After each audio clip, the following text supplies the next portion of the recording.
Yeah, I mean, he's doing really well in terms of with the bat and the ball, also in the field. But obviously, they changed up with Jai Surya coming in, an experienced cricketer. I think to your point earlier, he takes the ball away from the left-hander. So maybe it's just that fact, you know. Robbie, someone like Nicholas Pooran, you think this move is all about him. You have to be unbelievably good if teams are making an entire change pretty much for one guy. Oh yeah, and I think he's one of those players whose intimidation kind of goes throughout the world of cricket. And we know that when he gets going, there's very few people who can actually stop him.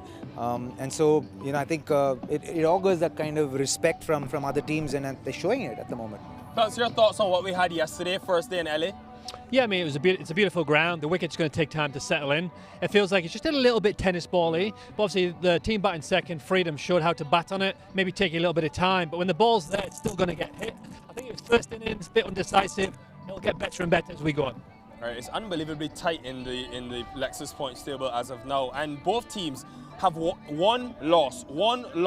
Both of them are coming off wins, so it's going to be the first time that they have back-to-back wins. This game means a lot, especially when we think about where they are in the standings. Robbie, importance of today. Oh, huge! I think at this point of the tournament is where you want to make sure that you win as many games as possible, because you want momentum going into the back end of the tournament. So at this point in time, both teams will want to win, and they'll have to apply themselves because this wicket is still settling in. So you want to make sure you want to be able to. I think as batters, what they're doing is staying outside the line of the ball. You want to stay more inside the line of the ball so that you're able to, you know, could use that bounce that's there, a little bit of tennis ball-y bounce that's there, where they can get inside the line and kind of hook it and pull it and play more horizontal bat shots. Thank you very much, Robin. Thank you to Liam as well. Right, time for action then. Second day here in Pomona. It is going to be a cracker. First the anthems, then action.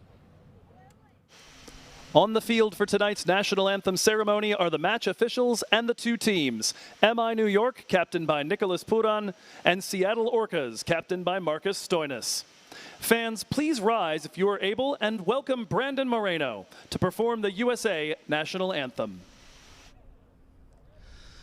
Oh, say, can you see by the dawn's early light what so proudly we hailed at the twilight's last gleaming, whose broad stripes and bright stars through the perilous fight o'er the ramparts we watched were so gallantly streaming, and the rocket's red glare, the bombs bursting in air, gave proof through the night that our flag was still there. Oh, say, does that star-spangled banner yet wave o'er the land of the free and the home of the brave?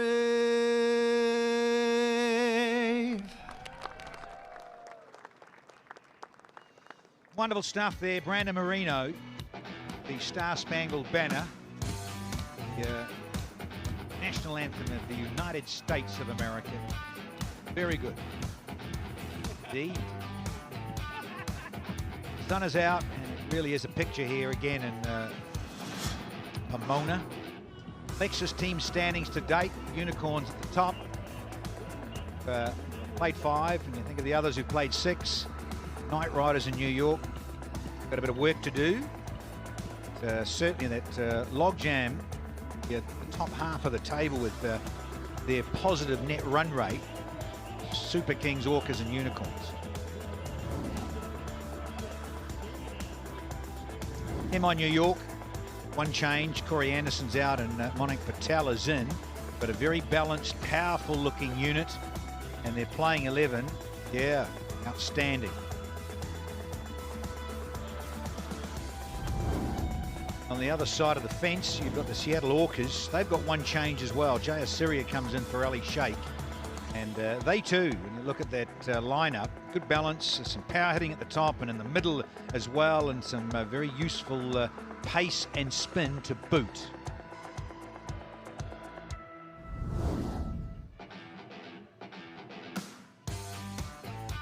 Huddle as they do. Fielding team. And the batters.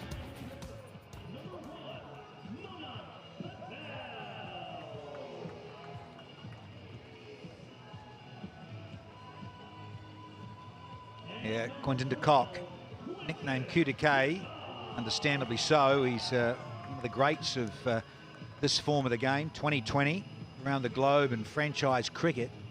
He's done it all, won a lot. So the Orcas up against MI New York. This is match 17 in season 4 of Cognizant MLC. This brand new venue in Pomona, part of the Los Angeles region, California. So I'm looking forward to this, and Pommy and Bunga alongside. We've been engrossed with a bit of FIFA World Cup earlier, watching Portugal. Yeah, they got up over Croatia, but there's some stars on show here today, Pom. Yeah, Quinton the King, QDK, absolutely fantastic as a player. He gets teams going up at the front and able to continue with what can be, and it has been many times, a sustained attack. Manak Patel is his partner at the other end. A good player as well, USA, and has grown in stature as this tournament has gone along. They'll face up against Marcus Stoinis, who, when the ball does move around, can be dangerous early on, and is unafraid and unshy to take that new ball and try and make the play for his team, right, having fans, won the toss the and decided to field go. first. 6, 5, 4, 3, 2, 1, let's go. It's stunning wee ground. Really is a treat. Here comes the captain, Marcus Stoinis. Immediately a nice little probing little line and length is what you want. New ball, got to make the most of it, make good use of it. Oh, beautiful vista. Very spoiled here with the Baldy Hills. Quite poignant for some of us who go to the different barber these days. So look at that. It really is a treat to be here and see these surrounds of this gorgeous little boutique venue.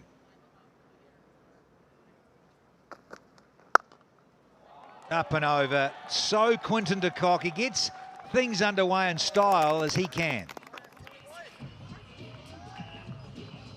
Beautiful shot. He won't be tentative when it's pitched up, commits fully, and he has a beautiful flow off the blade. That's out of the middle, and it's also right in the gap despite being in the air for some time.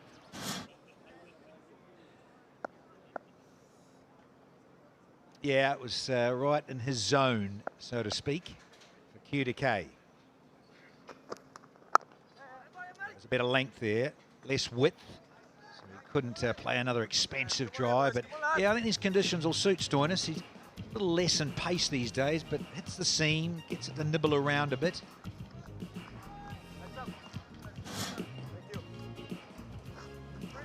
Go wobble across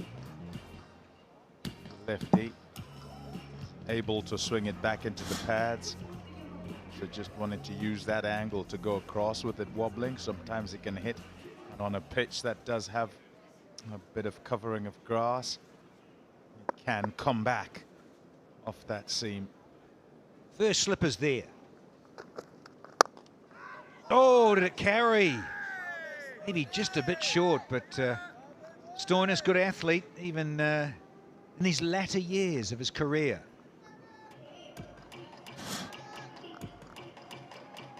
Drive's not so easy unless you're right up to the pitch of it. Just short and right in the follow through as well. So kind of ideal as far as where the ball would go if you're the bowler, but doesn't quite carry. There's that appreciative movement back in. It's so prevalent, and you can understand why. I keep saying this, it is brand new. We just tuned in and missed the game yesterday. This was only laid 9 or 10 weeks ago in the outfield and everything. Wayne Boogie Knights from Aotearoa is our on-field umpire, one of them. He's got the protective shield, as it were.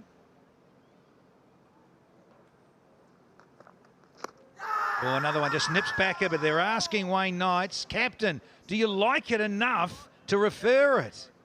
What do you reckon? Keeper says to Timmy Seifert. What do you think, Skip? Deliberation leads to Leslie Reefer having to make a decision. We have a player review for LBW. The original decision is not out. I've checked the feet. It's a fair delivery. Can you move on to front on, please?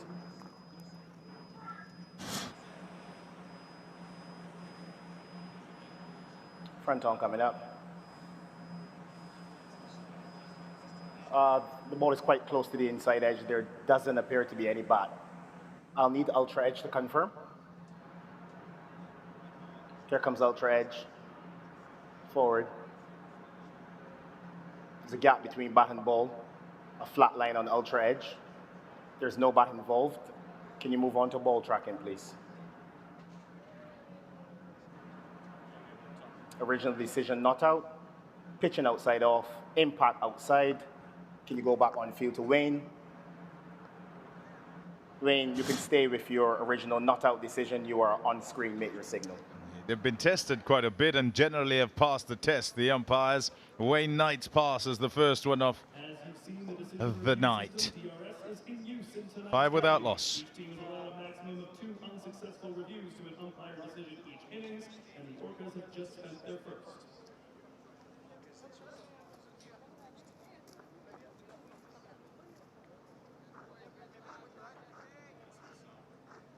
Opening the bowling at the Mount Baldy end for the Orcas, number 2, Jesse Singh.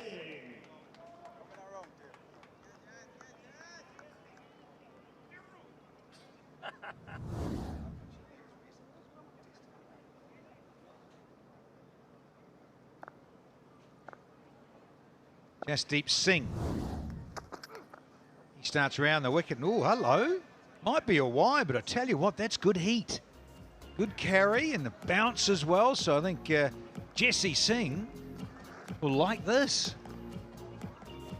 Yeah, he'll be happy also with the movement that he gets. You watch how this goes out the hand and then it just goes off towards the offside. So he can come in much closer with the angle. He can attack the stumps and ask Quinton de Kock to be playing those flashy drives from straighter. Might want to put a slip in as well with that movement. And they've heard you, Pomster. Your wish? Crazy not to. Straight away. Imagine an edge had gone past there and the old gate open and everything. So lots of players running around. Marching ants everywhere there. Just a fraction full on that occasion. And of course only 2 fielders outside that 30-metre circle. So you've got to be ultra attacking, but the batters will know that too, and they'll want to get after the bowling.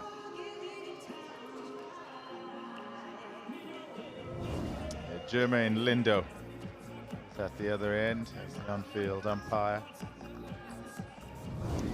United States man. So one from the US, one from New Zealand.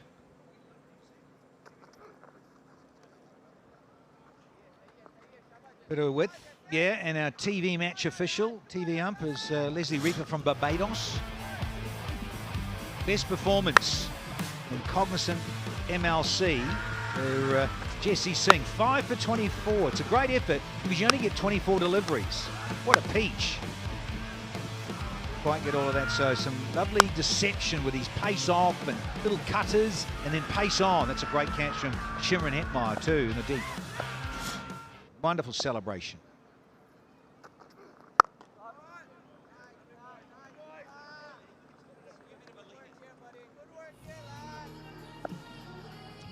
the Remitly leading wicket takers. No surprises with Jasdeep Singh. Oh, do the Bartman with a smirk. He knows he's up the top. He's so good. And Narayan's always there and thereabouts, isn't he? Trey Russ and the Boschmeister too. He's here playing today, of course. There he is. The Bartman. Gold. I still feel like we need to explain all of that, you know. Can you? Please. Gold. Did you watch him, The Simpsons? A little bit. No, I wasn't a huge fan. So I had to be outdoors more playing as a youngster. Yeah, what, no multitasking? No, yeah, there's power outages a lot in New Zealand. Small nation. I won't go there. I was going to say. Very hungry though. You know, like red meat, as it were. I know where you're going. Naughty. Whee! Classic Q to K. He's got all of this. That is so Quinton de Kock, and here's our first sixer in match 17. Yeah, that's the danger. When you go straight to him, he can access that leg side, and he plays that shot beautifully. Wherever you are in the world, you watch Quinton de Kock bat, and you will see one of them if he has an innings of any length. Fantastic to watch, and the sound it makes off the bat as it goes off. Expectation is to see some circumspect batting, but by that it's not to say there will be no aggression.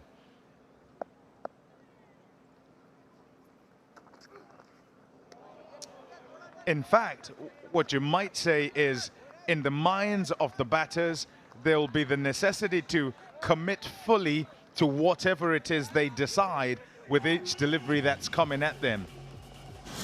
A tentativeness is what's going to get you in a whole lot of trouble. So full-blooded swings, both of those, one got the ball away and the other didn't, because on this surface the ball can just grip a little bit, and when the ball gets a little bit older, will also be even slower.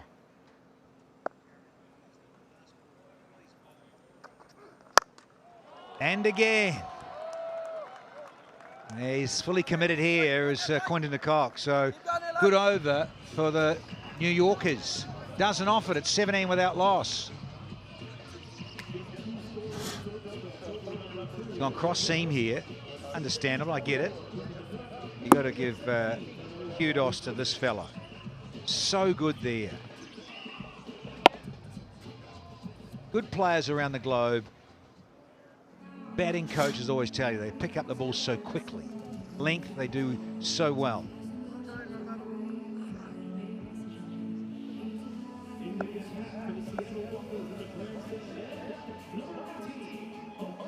Yeah, spoiled here in Pomona with the surrounding hills, the Baldy Hills.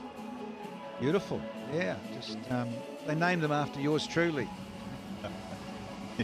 Do you like that they call that the Baldy Hills? I didn't have a choice, really. I'm sorry. Yeah, the DNA.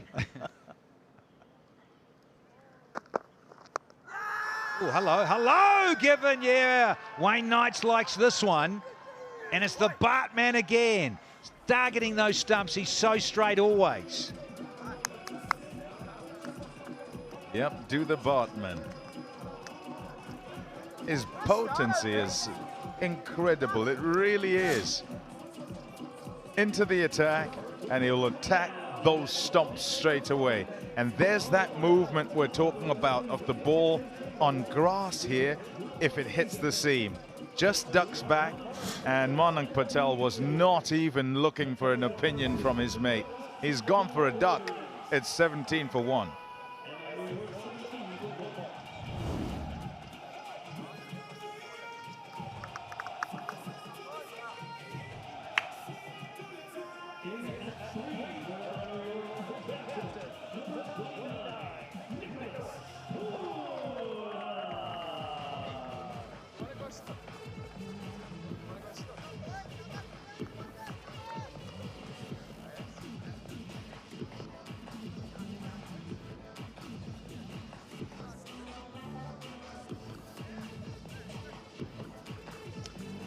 Time for the captain. In at first drop. In at number 3 for MI New York. This wonderfully gifted fellow. Have a couple of lefties out there. Just so good there. Bartman, that is.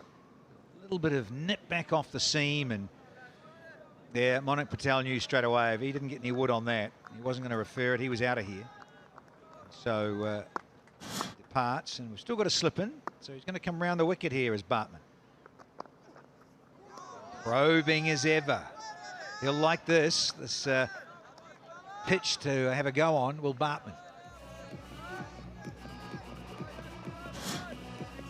Anything in there, he'll utilize it.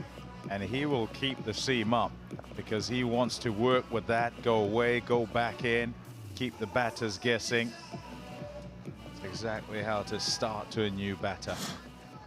I'm thinking your neck of the woods, certain Vernon Philander. Just there and thereabouts. Similar, isn't it? There. Similar pace even, isn't it? Just that beautiful seam position. I'd have to say Burns probably was even better. A beautiful seam and great wrist, didn't he? I think the Bartman will be very happy that you're putting him in the same bracket and comparing him to Vernon the Surgeon, because he was absolutely outstanding, particularly in the Test game. And there's that potency we're talking about this season. 12 wickets, continues to just get wickets wherever he plays. Yeah, but Vernon Philander was something else. Dear old Vern. Well, I think you may have interviewed Bartman. He must have watched a lot of Fernando and modelled himself. A remotely speedy delivery, 86 miles an hour. It just shows you that he does have a bit more pace than many might think and can crank it up some of the time when he's in good rhythm. Here's a wicket taker. It's a lovely stroke. It's going to be a slow outfit. Everything's new here. Will be like the pitch, like the 22 yards, the outfield as well. Brand new. Going to be on the slow side. There, and just thinking about it, Bartman has not gone wicketless in one of his 9 MLC outings. Wow. It's just, as you mentioned, Pom, he's a wicket taker. He's there, he bowls straight, nibbles it around. And the big thing, it's the 7th time he's taken a wicket with his first ball. Bowled. Probing and at you. The Bartman.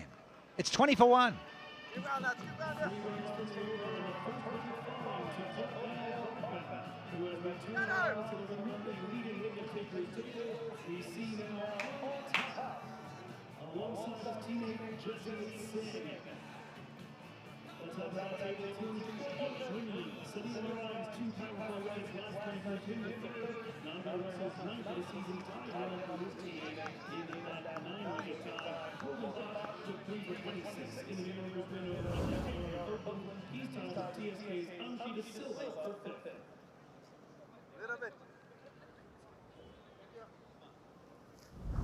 Fans are coming in here at the Knight Riders cricket ground in Pomona, and I got 2 fans here. Tell me your name, my man. Pete.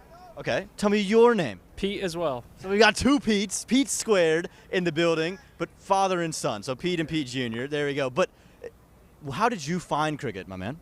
A couple years ago, turned it on TV, wanted to learn more about it. Been following for the last 2 years. Amazing sport. Amazing sport. And you're here at your first ever game. Where are you guys coming from, though? Phoenix, Arizona. And how long of a drive is that for people who don't know where Phoenix is? It's about 4.5 hours, so not too far.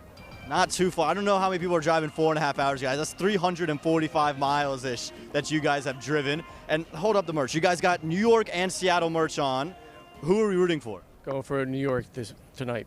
Why New York? Originally from New York. Heard there was a New York team. Going for New York. There we go. And who are we rooting for? What player do we like out there? Love Quinton de Kock. Quinton de Kock. Well, he's batting well, 6 and a 4 to start things off. What have you enjoyed about this ground? It's the first time we're using it this weekend. What have you enjoyed about it? Mostly the views, nice mountain views, palm trees, everything. And this weekend, so you're here for the entire weekend? You coming for anything else, or is it just cricket for you guys? Just cricket. Just cricket. Just cricket. 345 miles to watch cricket at the Knight Riders cricket ground. If that's not dedication, I don't know what is. And who's driving? You should have said, who's driving, mate? Come on, it's a long drive. Oh, and here we have Mr. Gannon. Cameron Gannon is into proceedings here for the Orcas. But, yeah, someone's got to play coach, so maybe Dad could, have a couple of quiet beers and... Was it Pete Jr.? You can drive. Oh, look at this.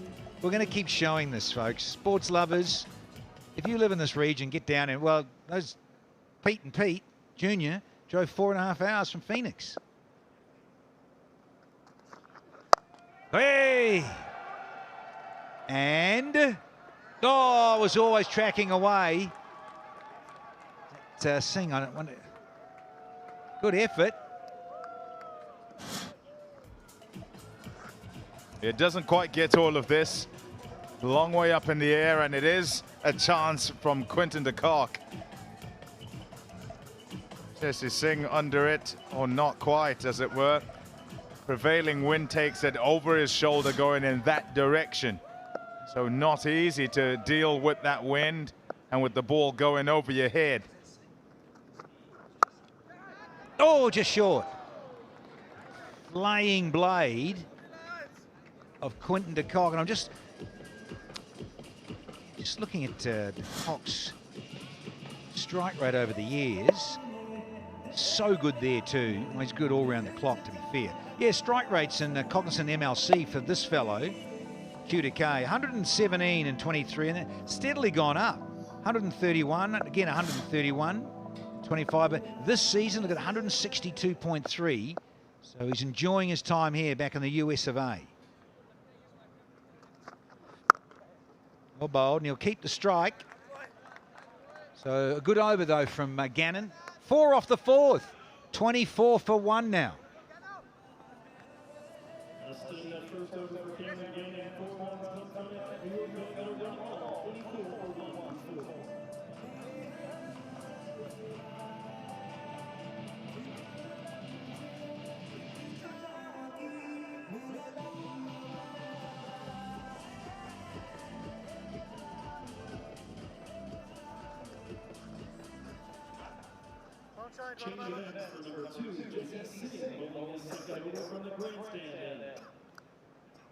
What is that shirt?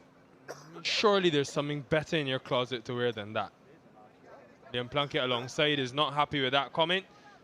No. Oh, that's even worse. My goodness. Football season. A couple of classics in the round of 32. Those finished. Now time for Cognizant MLC. Jasdeep Singh. No England shirts, please. Gotta have a few, mate. Get the fans coming in. They can wear what they want as long as they attend the game and love the cricket. That's where my head's at, mate.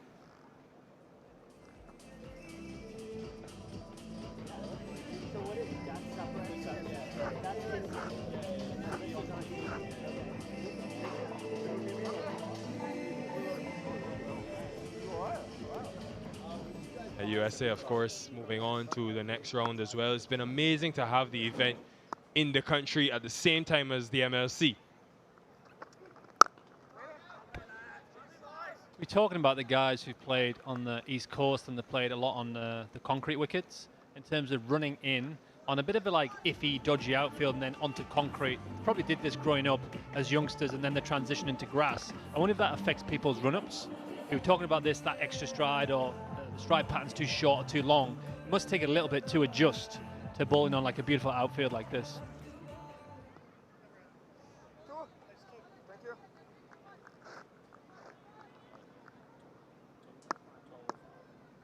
For forehand, there's a deep third and deep square. It's the first sign of aggression from Nicholas Pooran, and he uses his feet as well.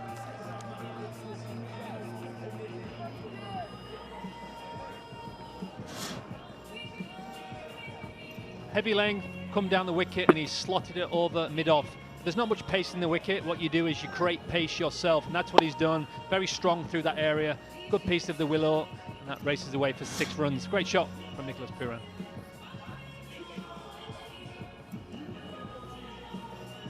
Singh under pressure now. Have had their battles over the years, Jasdeep Singh.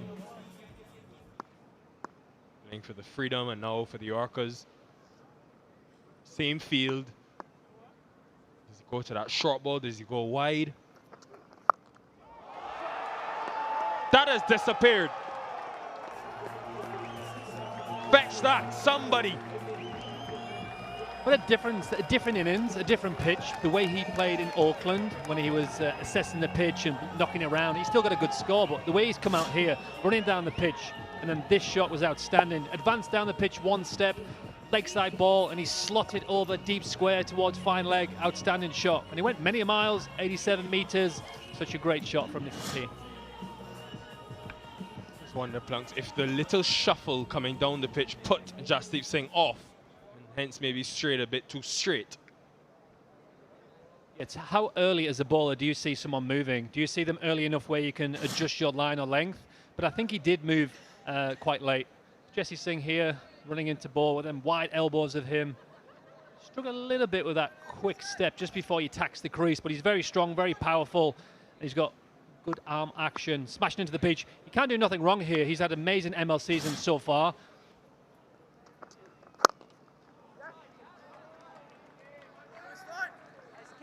Yeah, so he's been outstanding this year so far. So what he's doing is working for him. Look at the side-on view here. Good strides.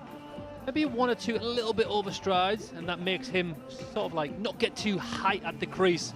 Good delivery stride, good power. He's a strong boy, so he managed to bring the ball down at 84, 85 miles an hour. And as we said, he's been great this year, Nick Hill. He's took many wickets. I think he's still leading wicket taker. So yeah, he has an outstanding year so far.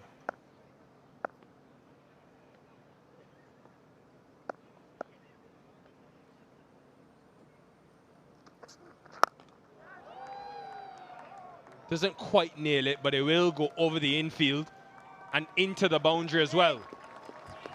Good way to end the over.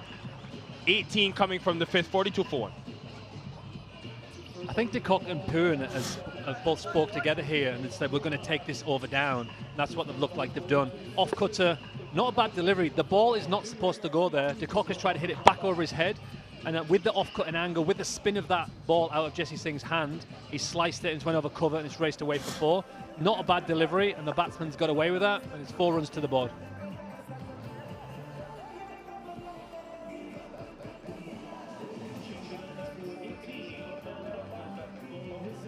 We've talked about dedication and great days. Well, look at my man's shirt here, USA Soccer. Where are you guys coming from? They played today, didn't they? Yeah. We went and watched the Austria-Spain game in SoFi Stadium. It took us 3 hours to get here, but we're happy, and this is an ultimate field over here. Look at this field. I mean, I've been to cricket fields all over the world. You can't see anyone play so close by and players sitting right next to you. We're blessed to be here in LA and watch this. Well, there you go. So from SoFi Stadium, shouldn't be that far. But how far did you guys have to sit in traffic for? I mean, 3 hours, but it was fine. We were committed. We wanted to be here, and so we drove 3 hours. It was great. 3 hours to get to the Knight Riders Cricket Ground. You said it was great. Has it lived up to everything you thought it was? Absolutely. And we've just gotten here, so we're looking forward for the next 3 hours. So, yeah, totally. And there was another soccer game going on. You guys in the Combox, y'all enjoyed the game too, didn't y'all? It was a cracker, Aman Patel, an absolute cracker. Portugal and Croatia. I've loved having, we call it the Platinum Lounge. Our producer Maudi's got the work up on so we can keep track. But of course, concurrently with the cricket, Bartman bowling a second over. We saw early in the tournament as well, Plunks. At times they would push Pooran down the order to maintain the left-right combination. Today, good to see him walking in at 3, his preferred position. Yeah, and he's come out hot, he's come out swinging. That's why Bartman's back on. He gets wickets, he breaks partnership, and they're going to do this in the last over the power play. Bartman, we need you to get this wicket. You do this for a living, you take polls. Please get one of these guys out.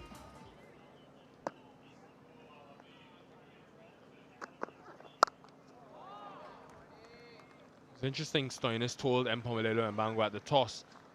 One change today, Ali Sheikh out, Jayasura in. He justified it further. He said we want the off-spin option instead of the left-arm spin. And you think it would be for Nicholas Pooran. Just wonder how Pooran plays that. He's been dismissed a couple of times to off-spin. And Jayasuriya is also a part-time bowler, mainly a batter. Yeah, to your point, part-timer, handy. He's no Narayan. The guy struggled with Narayan on a wicket that did spin a bit stoppy. So it'd be interesting if they bring him on next over, to your point.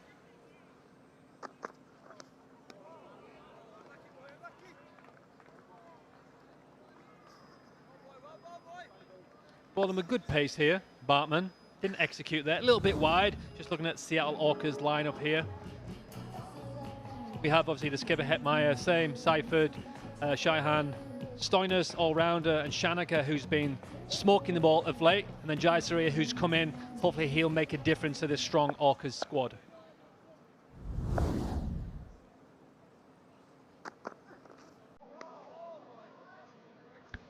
A wider line from Bartman to the two left-handers in this over. Happy with this 4 from the 4 deliveries bowled. It's that little bit of tennis ball bounce we talk about. It's a great length, great seam position, and I think on a wicket that was a little bit more true, it's probably there to hit. But it's an outstanding delivery. Smash the pitch is going to do it for you. Yeah, he's looking good rhythm here. And hopefully he's going to get a little nick off here to get the Orcas back on top.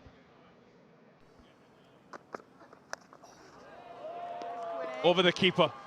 It was audacious from the cut, not where he intended it to go, but he'll take the result.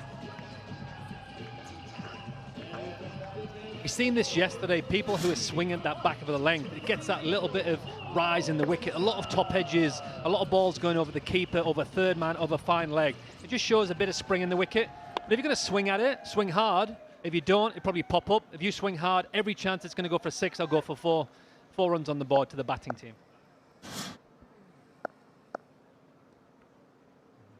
Still the deep point and deep square outside the circle. Went to his Yorker. Be happy with that, Bartman, going for less than 10. Ends Alexis power play, 51 for 1. I think the crowd here in for a treat. 2 of the best players to play the T20 format, De Kock and Puran, both left-handers. So yeah, when these get going, it's so good to watch.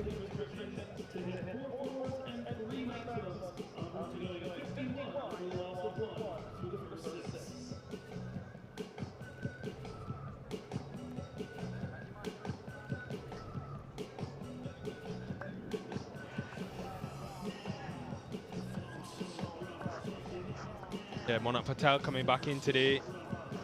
MI New York will be hoping they can get others taking responsibility. So far, captain, in the 2 games they've won, he's been flying. He's been the one that's gotten the runs.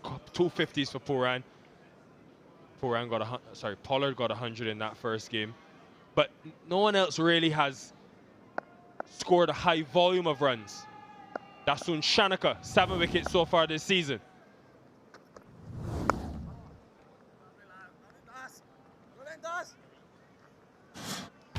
Just look at the power play from MI New York. A couple of boundaries here. Stoinis, ball chance, put it down. And we had obviously De Kock playing his shots, looking in good form. He's still in here. We had Bartman come on, LBW of Monat Patel. Boundaries all round. The guys are looking to build this partnership.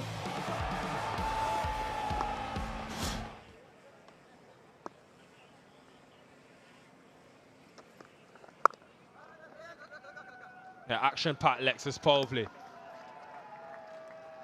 And this is only Quinton de Kock's 6th ball faced outside the power play. He's gotten a few starts this season, 2 20s and a 30. He's now on another one. I think with the way that this team is structured, and to take some of the pressure and responsibility off Puran, they need him to get a few more than just 20s and 30s, and you know his quality.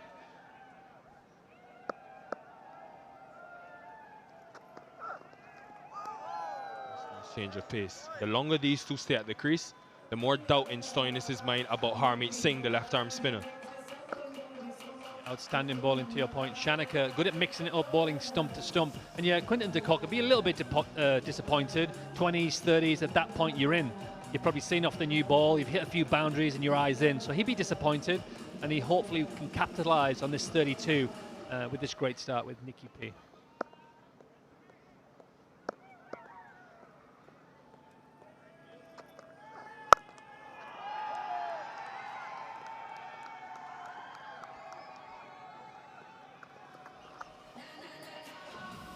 Interesting to see what a good score would be on this wicket. Obviously yesterday low scoring, but the guys have started off nicely here. Hopefully they can put in a solid partnership. Next 10 overs, what's the pitch going to do? They're going to be positive because that's what these two guys do. Maybe looking at 170, 180, especially with the power that's coming in from MI New York at the back end.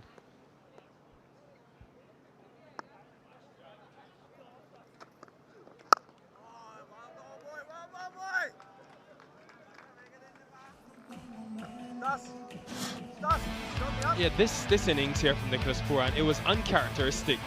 He finished with an unbeaten 70. He was 17 off 25 balls at one stage. Just kept taking it deeper and deeper into the innings, was there till the very end. And it turned out to be a match-winning innings as well, showing his versatility and ability to play in different ways. If you go about this one today, 54 for 1.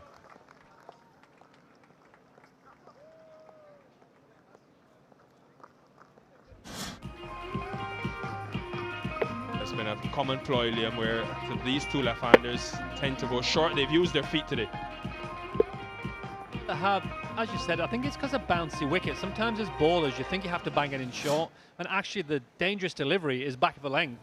What ball on this wicket is going to hit the top of the stumps? And it's not short. That's the easy one that sits up. That fuller length is the one that bounces and hard to hit. So yeah, the seamers here with Cameron Gannon coming on needs to hit length.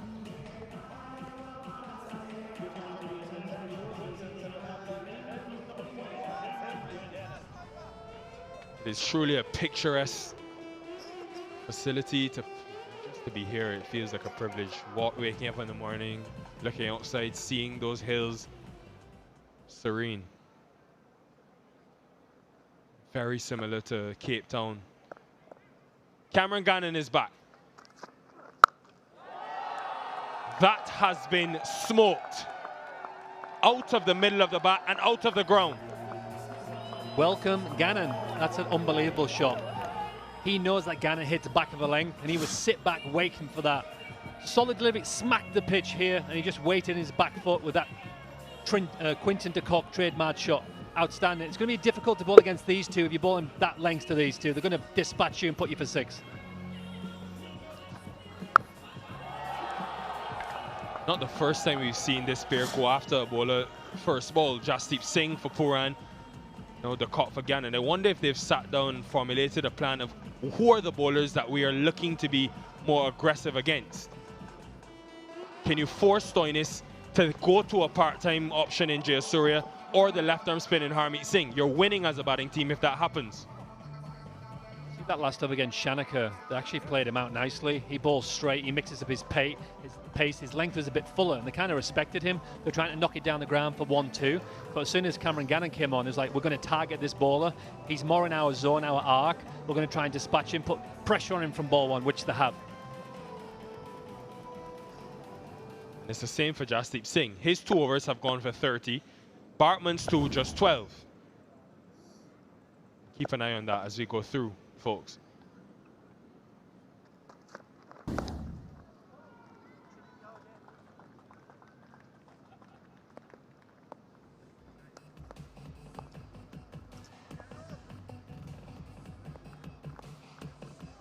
Better length, a little bit fuller, but the damage has kind of been done. The pressure's that first ball. The guys can go about this. If there's a bad ball, they're going to smack it. If not, 1-2, 1-2. All of a sudden, you've took 13, 14 off it over. 0 pressure on the batsman for the next 4 balls.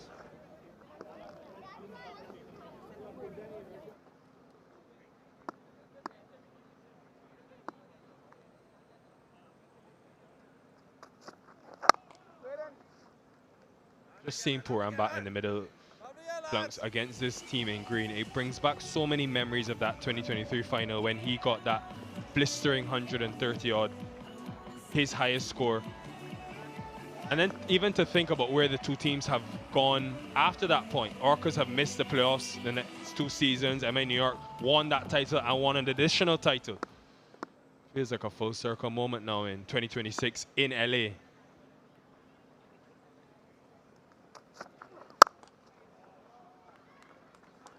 That's one of the great innings, especially that for the Americans to see that innings. When he's on song, he's one of the best in the world, if not the best in the world, in my opinion, in terms of striking the ball so cleanly. I find it very difficult to bowl to him because he's such a powerful player off the front foot, and if you bowl anything back for the length, it can disappear. He plays 360, so he was very intimidating to bowl at because you knew he can dispatch you. Consider the short ball at all? Seen a couple of pacers go short to him. Yeah, short ball, and often maybe the slow ball bounce if it's a long boundary, but he's got used to it. He's got better against different deliveries as he's got older. Just holding in the surface.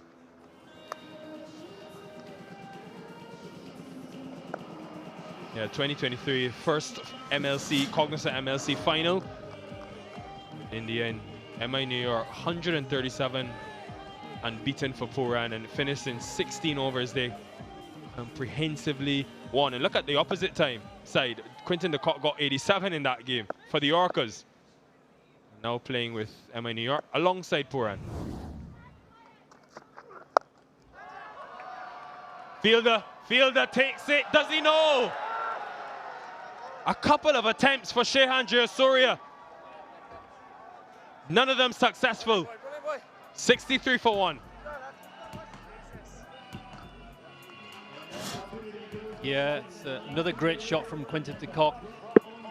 Good, picks it up. And obviously the fielder should catch that. Sun's in your eyes, but you have the sunglasses on and cap on. Not an easy catch, but you think someone of the caliber of Jayasuriya should be grabbing that on the first and second chance. MI New York march on.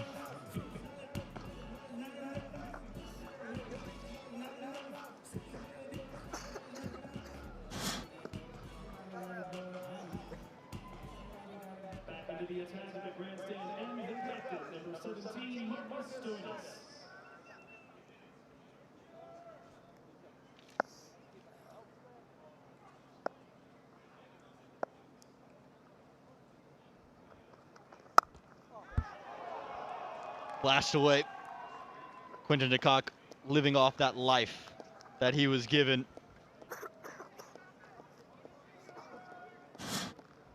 Typically very good in the field, Shehan Jayasuriya. But he had a couple of looks at it. He's looking straight into the sun as well as it's setting.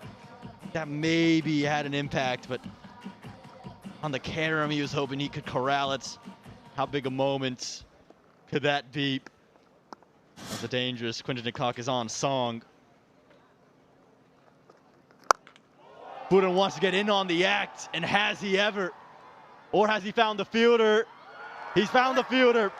Shimron Hetmeyer underneath it, and Puran has to go.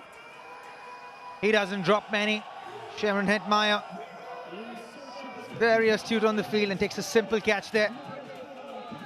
That's a reprieve from Shehan. Quick turnaround by the Orcas. The skipper got it on the toe end of his bat, got more height than distance. He's also hitting it slightly against the wind. Cleanly taken. They lose their second wicket. Skipper Nicky P has to go. 19 of 16 deliveries, 64 for 2.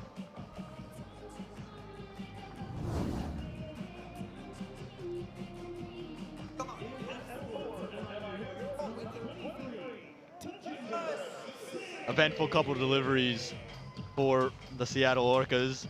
Had their hearts in their mouths, seeing the drop of Quinton de Kock.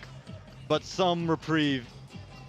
They've gotten rid of Nicholas Puran, the captain, in a crucial moment in the contest.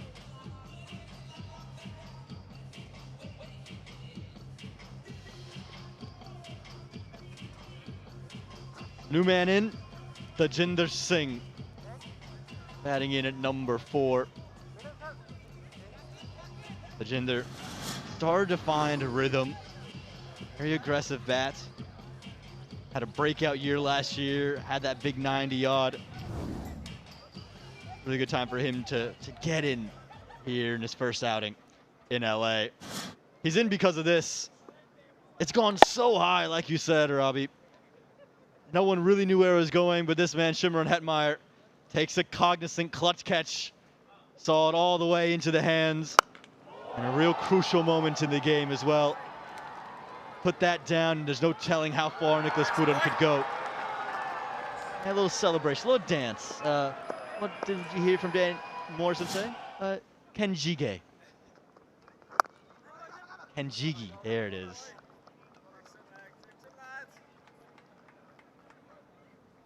It's not easy to get in early, is it, Robbie, on this wicket in particular? A lot of work going to have to be done for the new partnership.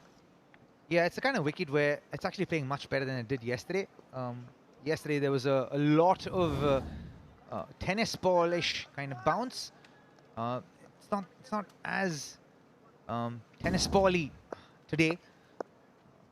It's a little bit more consistent, a little bit more even bounce. It's coming onto the bat well.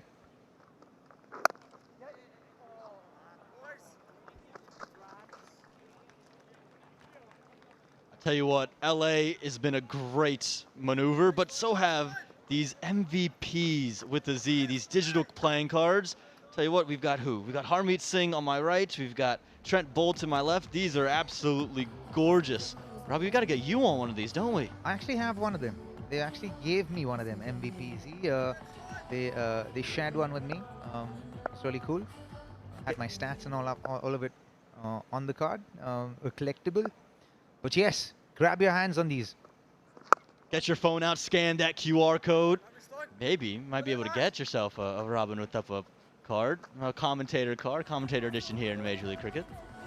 If there is a commentator's edition. Well, there better be. You, Danny Morrison, Pami and Bangla. Danny certainly deserves one. I think I still have some ways to go. Yeah, we should get cameraman cards also, and get the crews to have cards as well, because there's so many experienced people in the crew as well. There you go. All of y'all, we gotta get you some cards made for you.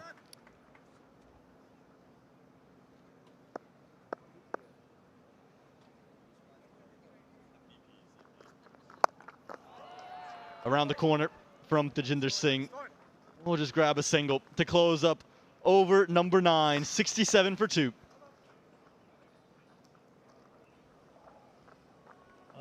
Tell you what, who else could use a playing card? Get Rodney, our stats guy with the card. He's been brilliant. Yeah, Rod definitely deserves one. Rodders has been really unique with all of his stats, and we've absolutely loved every single one of them. That's what's happened in MI New York so far. De Kock still batting on 40.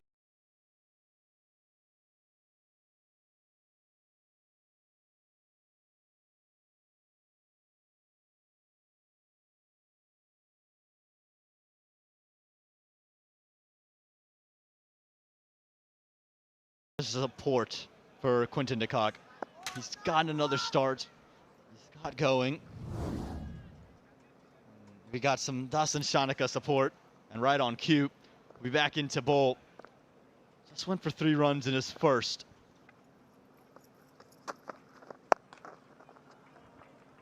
You know, man, it's a kind of wicket where a lot of batters nowadays, because of the bounce on most tracks, which is most waist height, they like to stay more beside the line of the ball.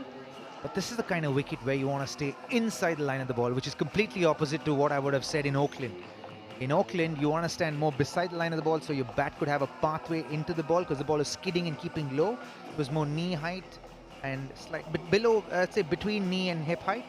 But here it's between hip and chest height. So on these kind of wickets, you want to get inside the line of the ball, where you're kind of facing it almost from your inside of your front shoulder. So you can play a lot more horizontal bat shots and give yourself a chance to score as many runs as possible. Like this, got inside the line and will pick up a boundary. Just a couple bounces over the rope for de Kock. Yeah, and that's exactly what Quinny is doing here. He's actually in his setup coming inside the line. You can see his initial movement is a little bit more back and across. He's coming across. You can see him. He's picking the ball inside the line so that he can capitalize on the bounce that's available.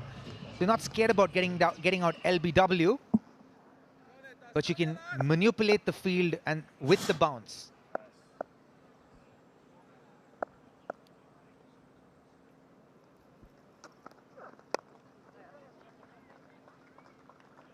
And we know how dangerous Quinton de Kock is when he's able to get in and get started. Consistently this year, when he's able to get outside of the power play and bat through, he averages 92 on 9 occasions. It's quite remarkable what he can do once he gets going. I don't think we can get enough of that side, can we? He is a monster when it comes to batting in T20 cricket. He is so good. I was a little disheartened when he called time on his international career. I'm so glad that he's back to playing international cricket now. He's really thriving everywhere. It's amazing to watch.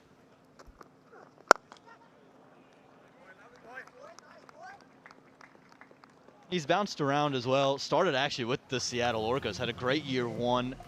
Led them to that final where they eventually lost to MI New York. He's come back to this squad. Second year with them. Had a big role to play in the playoffs last year as well. And provides real stability for them up top the order, which was something MI New York had struggled with straight through the outset and the inception of this tournament. And from one end, they've seen consistency.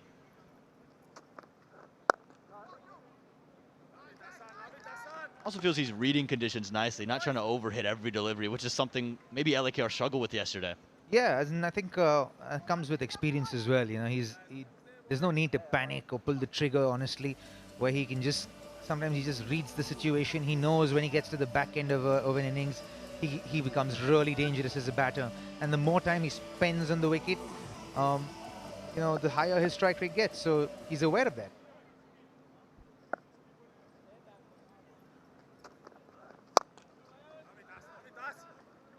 Picks up that single to close the 10th over. It's 75 for 2 as we head to drinks.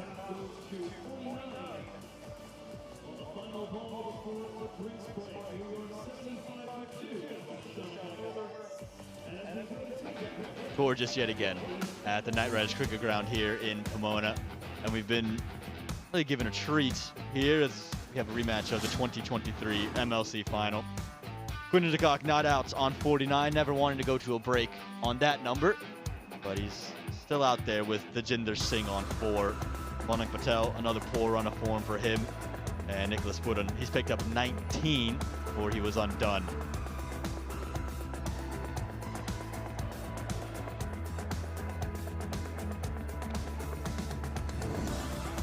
The Seattle Orcas, well, they boasted a really potent bowling lineup. Featured 5 of the top 12 bowlers in the tournament. And you see it there, Marcus Stoinis has a wicket to his name alongside Oatnell Bartman. And it's always going to be an interesting contest this, especially on a slower wicket. How would the batters face up? And Quinton de Kock showed off the stroke play early. This mammoth into the leg side, and he took apart Jesse Singh, really important to get him off his number. Then it was the counter punch from the Seattle Orcas, getting through Manik Patel. Nicholas Puran playing a couple of strokes, able to get in on the act as well.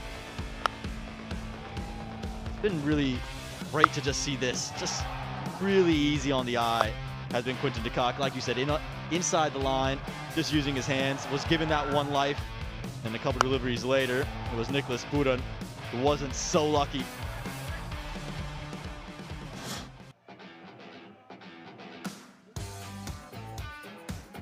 Mount Baldy out there. No Baldy in here right now for us, Robbie. Yeah, so look at that points table as well. It's a pretty tight finish this for the playoffs. Gonna have to win every game here from here on, or at least have momentum going into the back end here. The competition's stiff. They'll want to win games in the middle part of the season.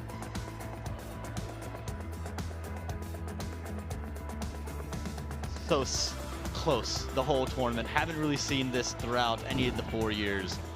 Really excited to see what the future of the tournament holds as we head to the back half.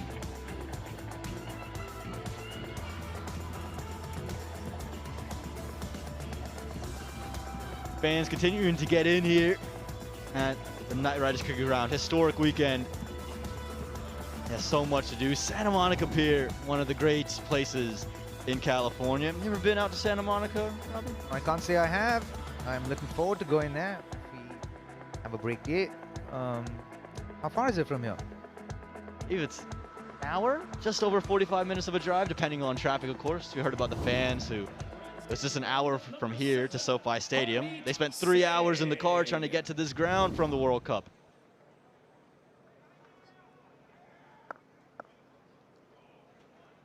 Harmeet Singh will come into the attack. Saw a great turn yesterday for Sunil Narayan, and Harmeet Singh will try to be extracting something similar.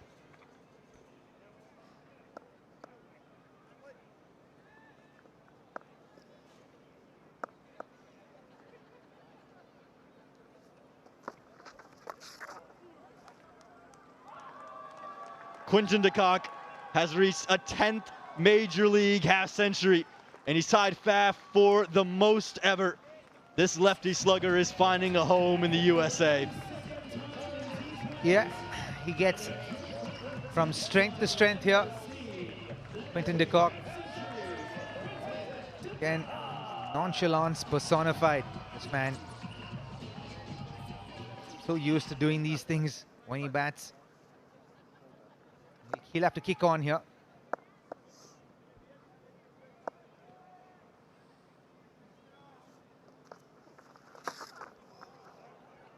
Gonna want that one back.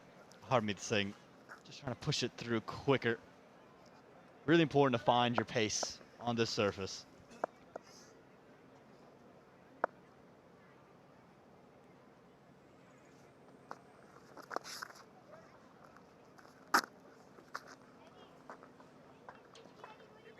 Nicholas Puran had started getting going here, and he was coming down the track quite a bit, but was undone in the end, wasn't he? Just same area, just wasn't quite able to get underneath this one. Yeah, I think he went through the shot a little early, so got it at the bottom of his bat. And he delayed that shot, but perhaps, you know, quarter of a second, maybe half a second, probably got it at the middle of the bat. Probably gone. That stands at the back over there.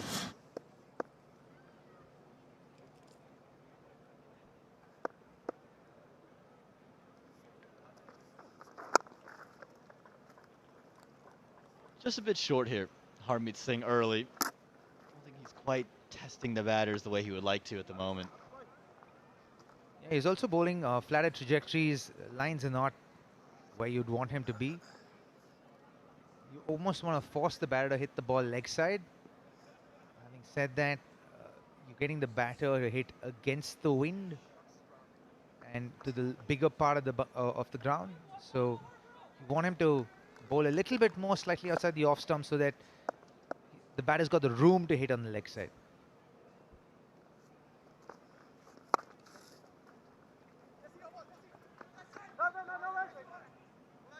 Really interesting there as well. He had moved the mid-wicket fielder over into the offside and then angle it at the legs again. It seems like a misnomer, that ploy. Yeah, that often happens. You know, when you're looking for rhythm. He's also bowling it just his first over.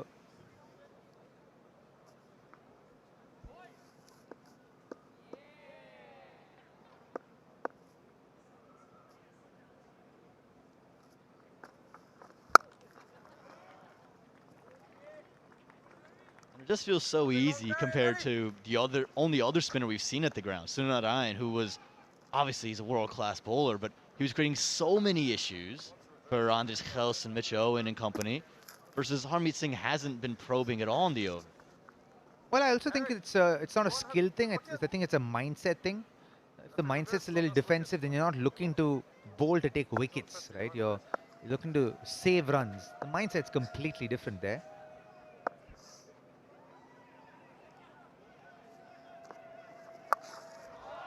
Won't be saving any runs with that delivery. Too far down the leg side and far too easy for any batter, especially Quinton de Kock. Close of 11, 86 for 2.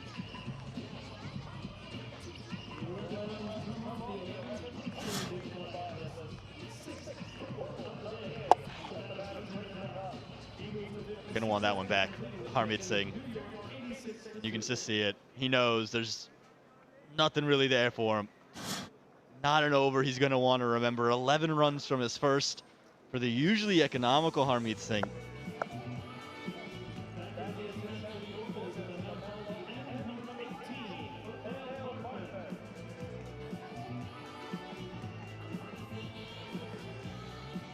It's brought Otno Bartman out, the Seattle Orcas, after that poor showing to start out for Harmeet Singh.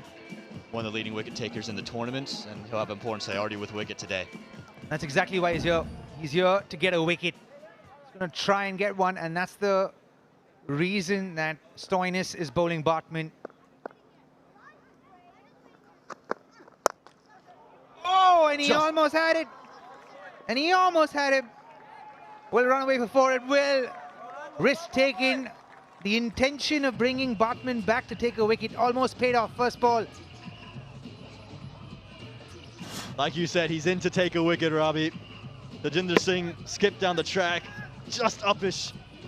Oh, and just it could have been Cameron Gannon standing there. Maybe he would have been able to take it, but just over the outstretched arm to pick up a boundary, but not the way he intended to. He likes that shot, Tajinder. He likes walking out. Oh, Matty. Almost plays that shot every game. See, so walk out. Just over the stretched arms, hands of Marcus Stoinis. Not for the lack of trying. Almost had the opportunity for Bartman to do the Bartman.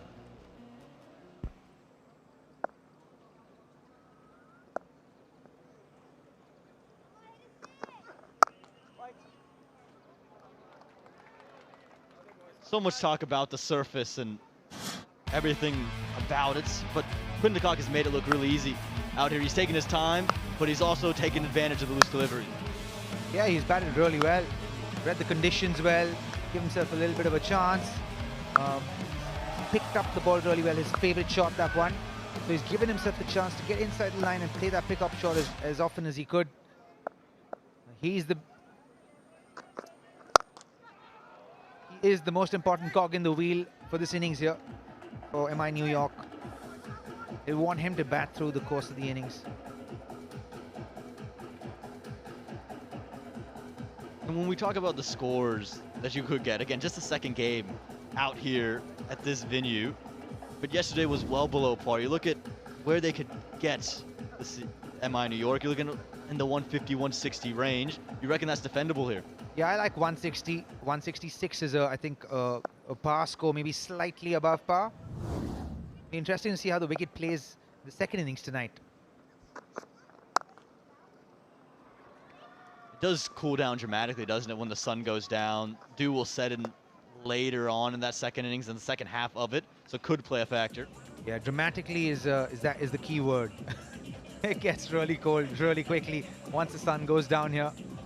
I think we go from about 25 degrees to about 12, 10 perhaps.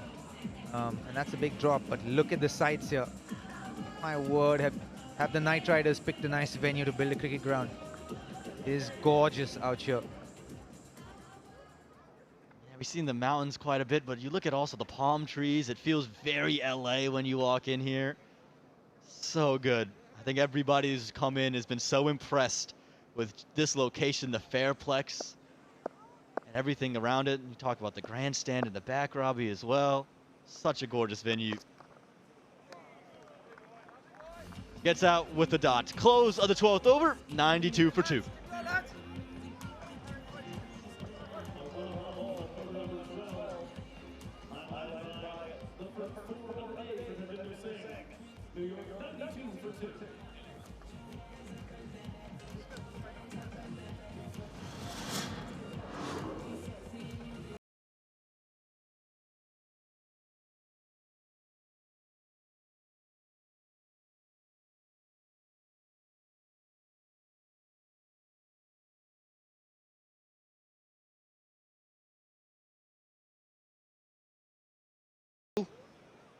Seattle Orcas on top of it. They've won 3.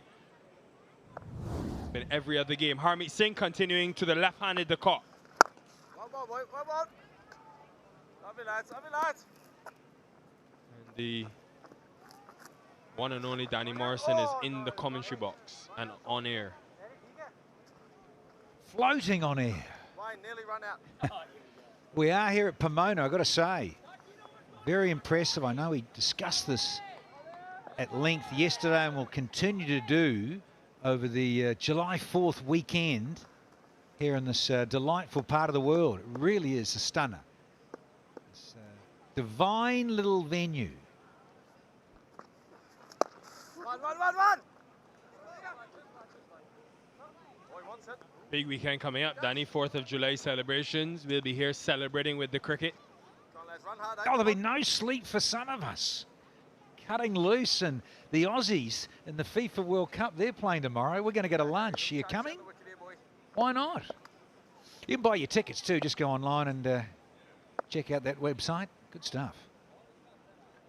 Tickets.majorleaguecricket.com is the website Danny's referring to.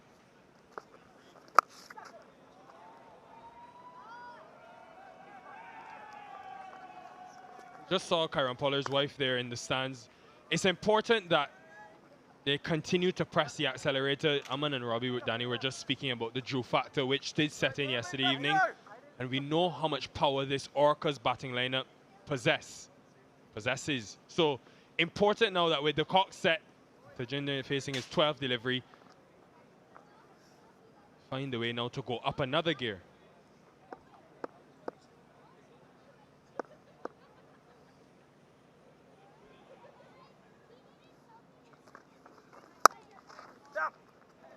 Yeah, because you think how warm it gets, and then all of a sudden the temperature drops so quickly, and that dew factor forming, heat, and then the change of climatic conditions.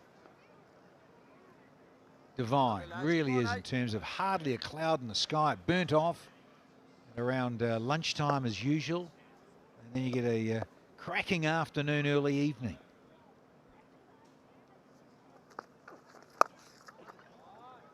Harmeet Singh will be very happy, and so will Stoinis, to be honest, with this over. Bowling to the left-handed, the Cock, you think choice of ends as well, important. Cock hitting to the longer boundary. Come on, boys.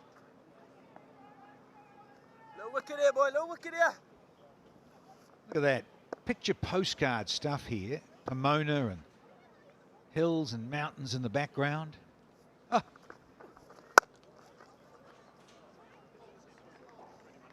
$98 for 2.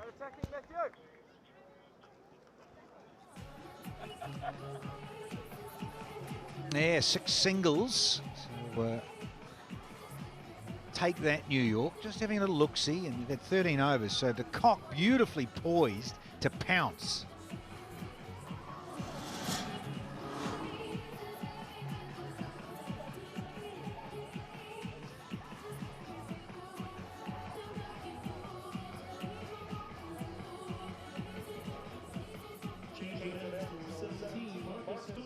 Just 12 runs from the last 2 overs.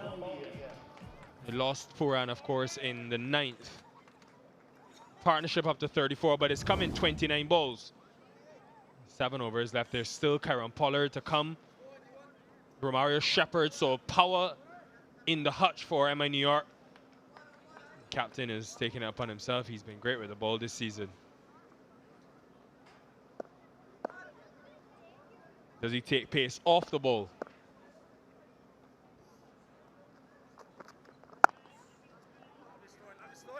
Haven't heard enough from Alicia Keys.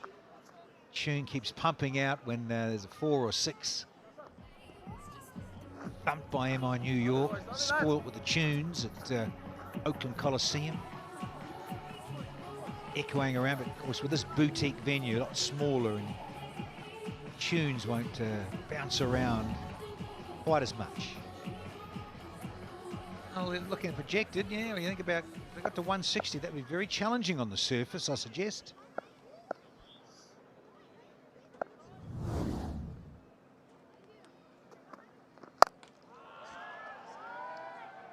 Field under, it will take some catching.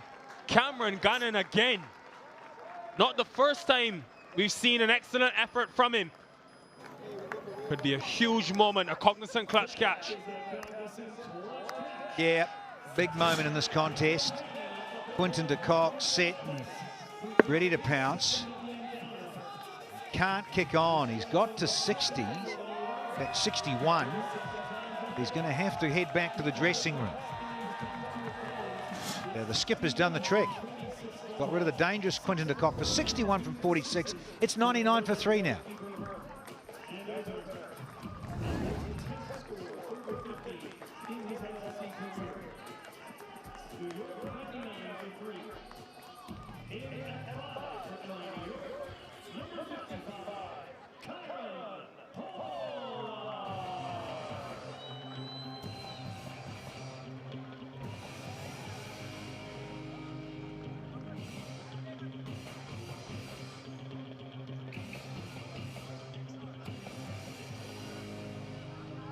build-up of pressure. A couple of overs without conceding a boundary. You just felt something had to give in this over, and it was the Cox wicket. So it brings this man, Karen Pollard, to the middle. You like this, Danny. 100 in the first game, then 7, and consecutive golden ducks. Here is his unique and traditional way of marking his stance position. A lot of players like to scratch there. You'll see those scratch marks on that popping crease line, but it's a old wooden bail. Marks it, and he's ready to go. And look at what Stoinis has done. Knowing the importance of this wicket, he's employed a man right under the bat. Saw Jason Holder do this when they got Russell. Well, Russell got Pollard in the last game. Again, walks down. Always walks down early. It's almost like a nervous trigger movement, isn't it? Batters that either shuffle across and that, or give himself a bit of room outside leg stump, but he comes down. And he knows what, to be fair, he knows what's coming. This is the end of the cock. Yeah, smart catch from Gannon, dropping on him, but he judged it beautifully to Cameron Gannon. Yeah, just on Pollard, he'll know the surface, seen what was going on. It's a little sticky, as we say in the trade, a little tacky, because it's brand new. Just grips a little bit longer on the surface. Like that, and it's hard to get going. In fact, I went around the back, Nickel, the marquees that night to go and see some of the bosses and say good day, and saw Nicholas Poran, and he got his kit off and was all sweaty and a bit frustrated. He said, God, it's very sticky. I said, yeah, afraid so, mate. It's a brand new surface, what to expect. It's time to settle in, does the cricket pitch here, the 22 yards. And that will take some time, and a lot more cricket played on here, clearly.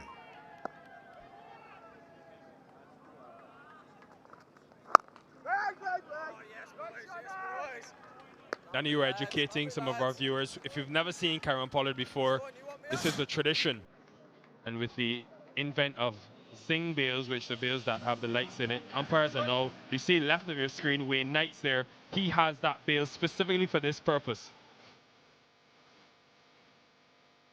He'll make a couple of indentations into the surface, one inside the crease, one outside of it, and then his feet will follow.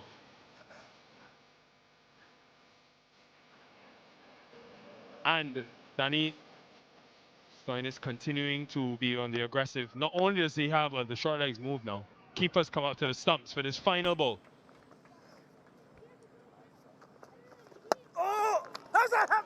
Excellent take from Cypher, who's asking the question about the stumping. Nice bit of byplay in this over.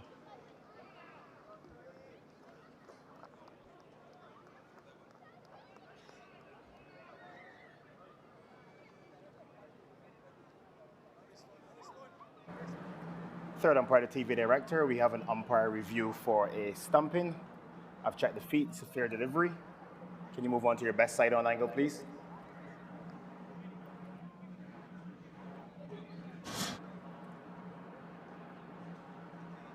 Ball is foot's down.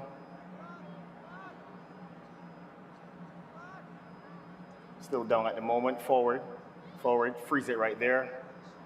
I'm satisfied, the foot is grounded, and I'm ready to make my decision for the big screen. Thank you, Leslie Rifa. Not out, confirmation. Excellent take.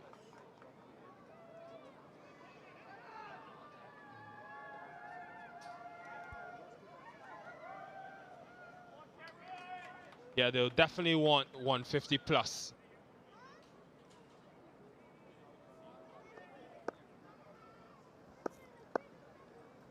Gannon. Hearing Leslie Rifa there, Danny, and we're seeing Wayne Knight's on field. Get back to it. First, let's go to Anika. I'm in the crowd here with a lot of Ayan Desai's family. We see a proud mother here right next to me. Obviously, he's not on the field here today, but he made his debut in 2024, and now he's a rookie pick for the Seattle Orcas. How do you feel? Yeah, very proud. Yeah. He's my star kid.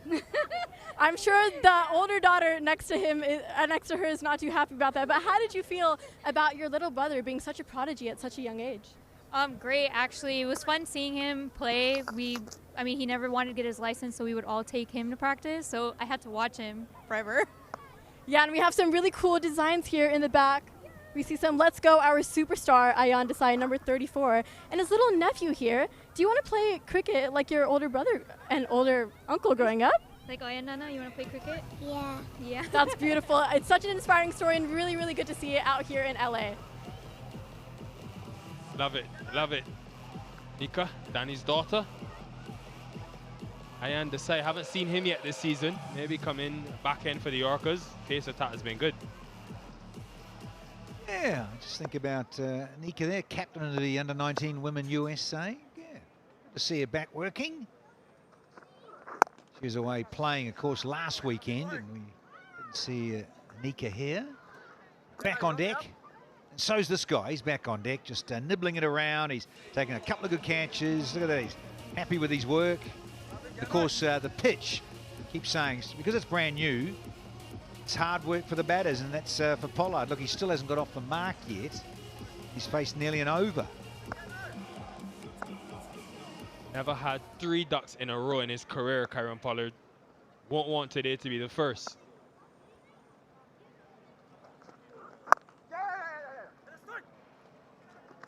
Oh, yes, boy, yes, boy.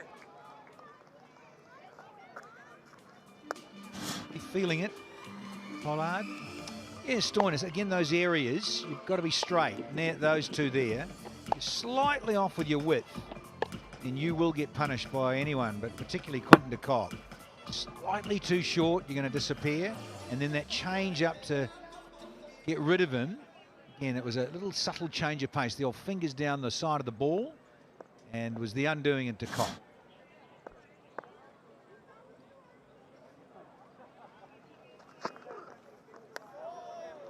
Some bounce there.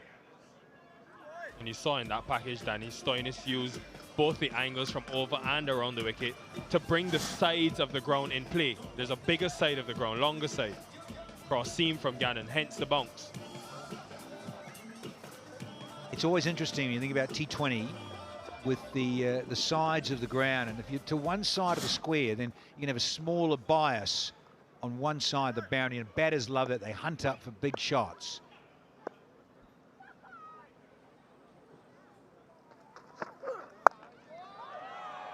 Does it have enough? It just does. First boundary in 22 balls. They needed that. 109 for 3.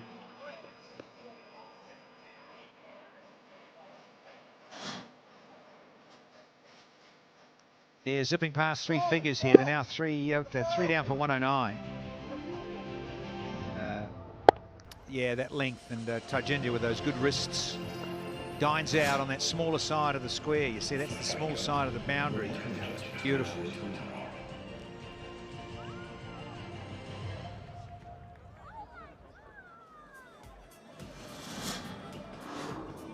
A 10 from the last over. They'll need a few of those towers at a similar height to get to that 160 and beyond. Orcas have been good at the back end. 17 wickets in the 6 games in this phase, going at less than 10 runs and over. So this is where they excel. Bartman with his Yorkers, Jasdeep Singh posted similar cross seam. They've got Stoinis with 1 left, Shanaka with 2.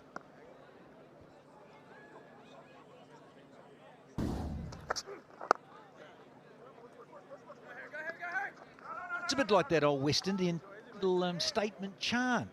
Bumpers and Yorkers, and that's all you're getting. Because of the nature of the surface. Fizzing it through, was whistling past the nose, not your toes. Not so there, Gannon, that's a pie. Absolutely pumped.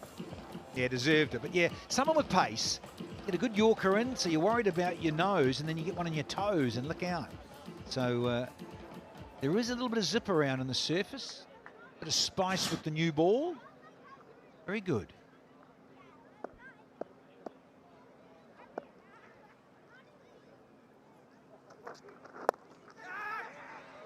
Doesn't carry. And maybe there's that tennis ball bounce we've been speaking of, just holding in the surface. Indeed, Nikhil. That's what happens, yes. And one will fizz and then another one won't. Like that one, it just sort of, as you mentioned, tennis ball balloons at you. Just doesn't quite get there and then, oh, yeah. Another one goes fizzing and ripping past your shoulder. Such as the nature of test match or top high-end cricket pitches. It just take a long time to settle in when they're brand new like this, and you're just going to have to deal with that. Takes time. Sri Lankan faithful out. Shanaka is Sri Lankan. Jayasuriya also Sri Lankan. So a couple of Orcas representing. Think the bounce may have done him again. Wicket at a critical time. Another one for Jasdeep Singh, leading wicket taker in the tournament. Yeah, happy for you. Jesse Singh into the surface, good stuff. We've just been on about that type of bowler. Scrambled seam, and it stands up that bit more. Wrong option. Tajinder, he pays the price. Jayasuriya with the safe hands. Jesse Singh with the wicket and the celebration. See you later, Tajinder. 23, done, dusted. It's 110 for 4.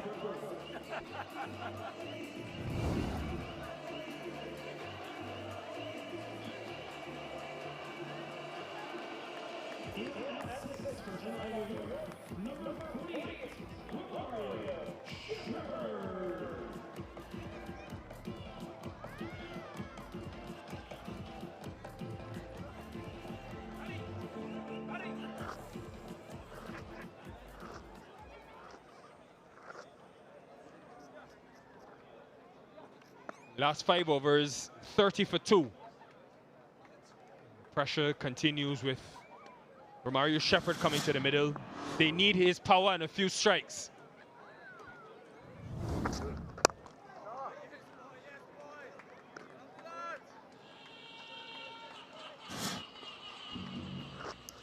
Always difficult to play this sort of stroke. New surface. It's just, some will bounce that much more. Some will fizz through. Tajinder, challenging option. He's leaning and then he's got to go back and he's got to press forward, and no. High on the blade and easy for Jayasuriya. Saw the cross seam option taken by Gannon in the previous over. Jasdeep Singh using it as well.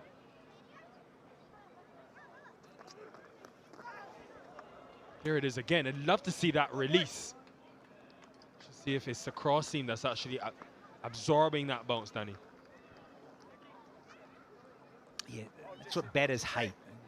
The variation in bounce and pace too. Pitch, it's not ideal, but look, you've got to start somewhere, right? Here we are. Pomona for the first time ever. Brilliantly constructed. A lot of hard work gone into this ground. When does Stoinis go to that one Bartman over? With Pollard and Shepherd there, is it next? Is he brave enough?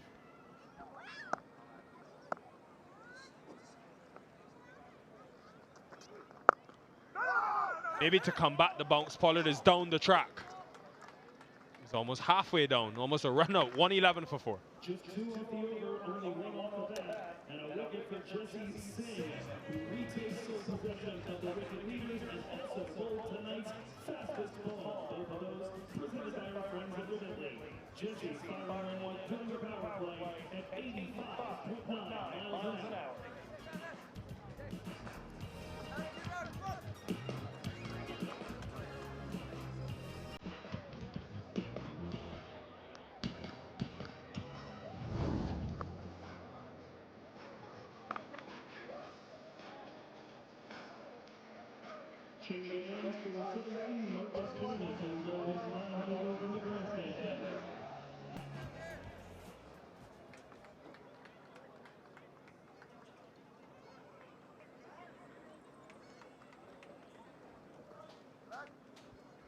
Santa Monica Beach. Oh, look at that. It's a good day for it, actually. You want leg stump? Beautiful day. Let's leg stump there. Yeah, we know a few of our colleagues who are out there. Days off and all of that.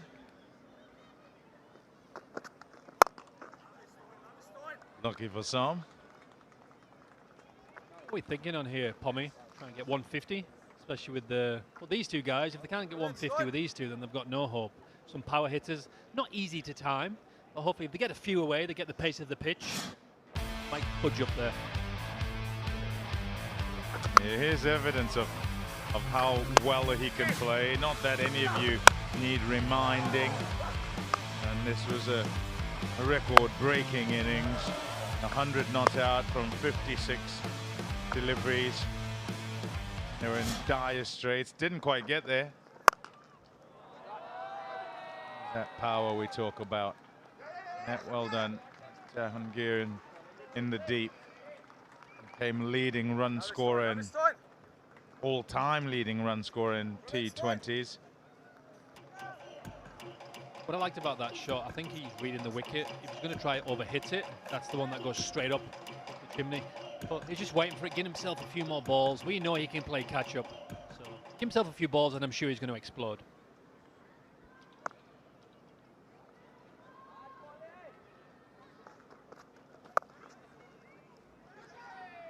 Oh, out by a long way. If he hit. Surya didn't hit the target, so Shepherd survives. That's the old tip and run. You have to run, Pommy. You hit it, you have to run. Got away with that. He's going to be way out of his crease.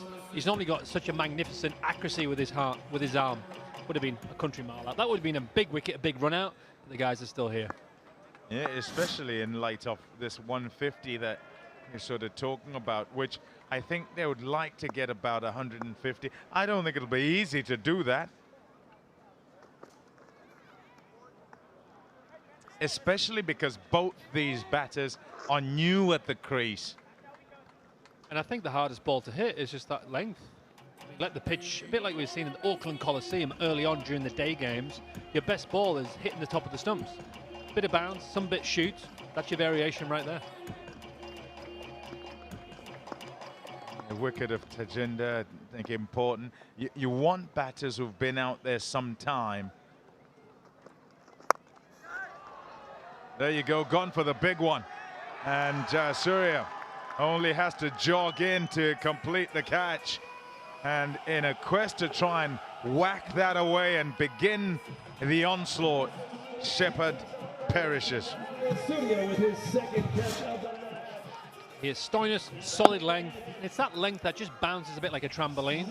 So many balls in the last, well, yesterday and today have gone behind the wicketkeeper, top edges of the third man, fine leg. Same again. I think Shepherd looks at Stoinis as like a little bit of bounce in that pitch there, mate. But Romario Shepherd goes for one. New York. MI New York, 150 for 5.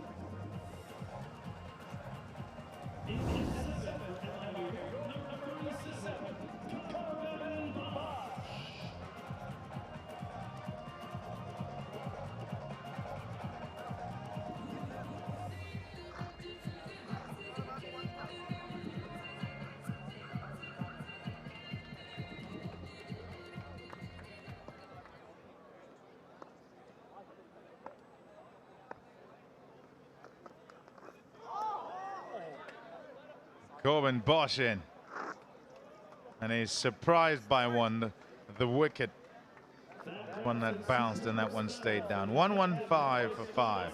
He finishes with figures of 3 for 14. Collecting the wickets of Nicholas Puran, Quinton de Kock, and Romario Shepherd. Yeah, a little bit of uneven bounce. That back of the length popped up a bit, and then the first ball to Bosch just skidded low a little bit. Not easy to get behind that as a batter. I think it might be sort of cross seam, hit seam, or hit shiny side, which is what you're kind of looking for as the bowler, that is.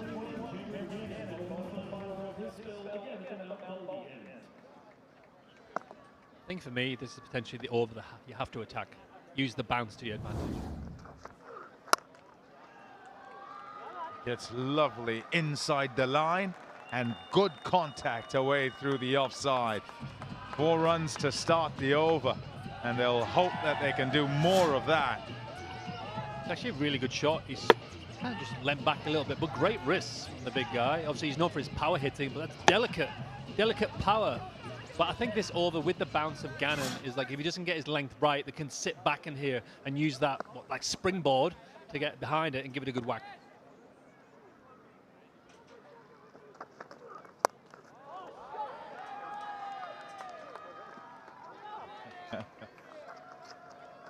By play. Might go inside you this time. There's evidence of the bounce. Very similar to the Rodman Powell dismissal yesterday where Ian Hall took that flying catch. Similar length, ball just springs a bit and a thick outside edge and a comfortable catch from Jai Surya.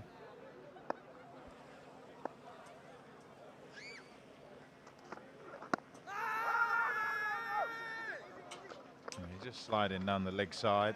The appeal sometimes can be as much to deter the batters from being able to communicate and making a good decision on a single or on getting across. Cross seam, going down, high and going down. But yeah, it is. It's that like frightening factor of like, am I out, am I not? And you forget to run. And make a noise, just make a noise, everybody.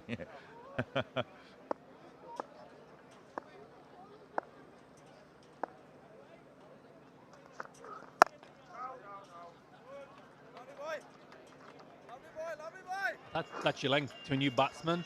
Ideally, Bosch needs to get used to the wicket here. He's best trying to get a quick single, get Pollard on strike. He's only on 10 off 12, but he's getting used to that wicket now. He knows how to play it. So let's get Pollard on strike. He could go to town, a quick 20, 25, and then we're getting up to that 150. The value of a batter in full flow at the backhand, having batted some time. Nice shot. Square of the wicket. That's fantastic fielding. I think there's a disappointment. It's only went for 2 as the bowler, but if you're missing your line of length, it's an easy shot. So he'd be disappointed because there's a chance of a dot. You know what I mean? Keep him on strike. He's not looking to force you. He's looking to hit that bad ball. So you're disappointed. Only 2, but that's width. That could have went for 4 quite easily. But he's got away with it. 1 ball in the over. Heavy length, potentially a single. Get Bosch on down the strike.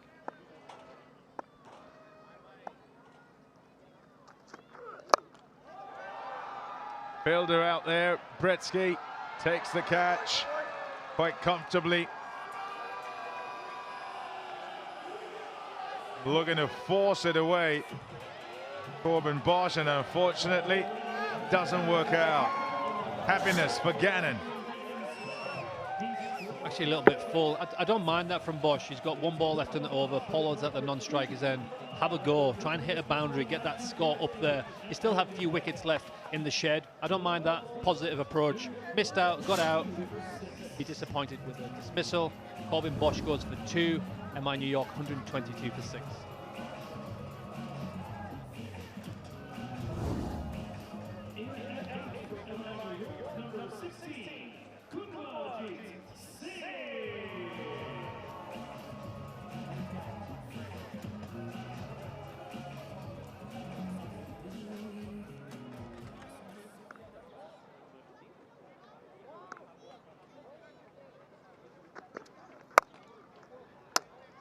Oh, did they touch it? Are they going to run? They will.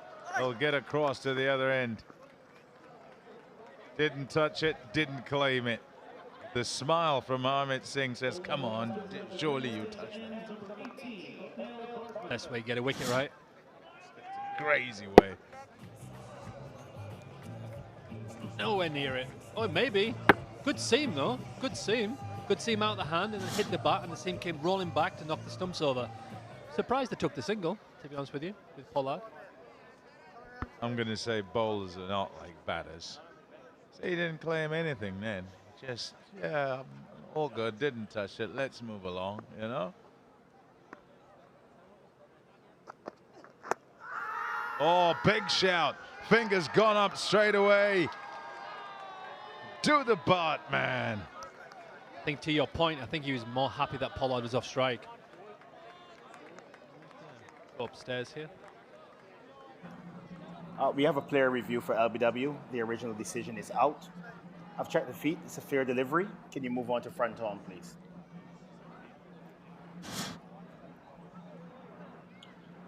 Here comes front on.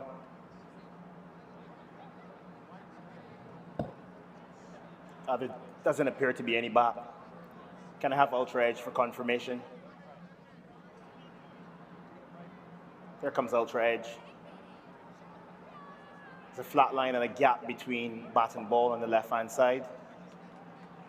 There is no bat involved. Can you move on to ball tracking when available? Original decision out. Pitching outside off, impact in line. Wickets hitting, back on field to Wayne, please. Knightsy, you can stay with your original out decision. You are on screen. Confirmed. And away goes Cognizant. He's gone for a golden duck. That man Bartman again. 1, 2, 3, 4, 7. I was a little bit surprised there. Obviously, Pollard did run the single, which put Kumwajit on strike. But I think for me, I would not like to be bowling at Pollard. He's the guy who's going to take you down. So I was surprised because now Bartman can come on and go bang, bang, bang, bang and finish this game quite quickly, especially if the wicket's doing a little bit. He's very accurate. He's on song. He's one of the best T20 bowlers in the world. So he's got his tail up now. I'm surprised if he picks up another 2 quickly here. An update of the DRS tally after that challenge lost. MI New York now with 1. Trent Bolt has walked out to the middle. He'll be on strike as well. Doesn't mind giving it a good whack, but he's got Pollard at the other end, and so needs to bat for him, really. Won't do that. Up in the air. Oh, no! Oh, goodness. Surya. Trent Bolt had one thing in his mind there. If it's in my arc, I'm going to try and smoke it. We've seen this often, again and again. That bounce from that length, outside edge. Oh, it's straight in his hand. He should be catching that. That's what you need. As a bowler, you deserve to pick up them wickets, and you're very disappointed when that catch goes down. Again, as a bowler, forget about it. Move on to the next delivery.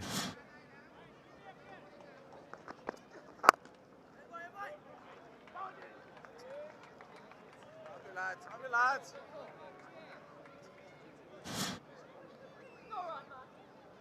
Yeah, good from Bartman. Talking about hitting that hard length. Ask the batters to try and play it from there. There's a first ball to a new batter here. Not sure where it's going. That's right at your stumps. Seam position was outstanding. Execution with his fingers. A little bit of movement, well, an angle to the left-hander, but it was crashing straight into the stumps, and great delivery. Bowler doesn't, sorry, the batsman doesn't go forward or back, hits you on the pad, good delivery, take it. Yeah, and 17 wickets. Cognizant Major League Cricket.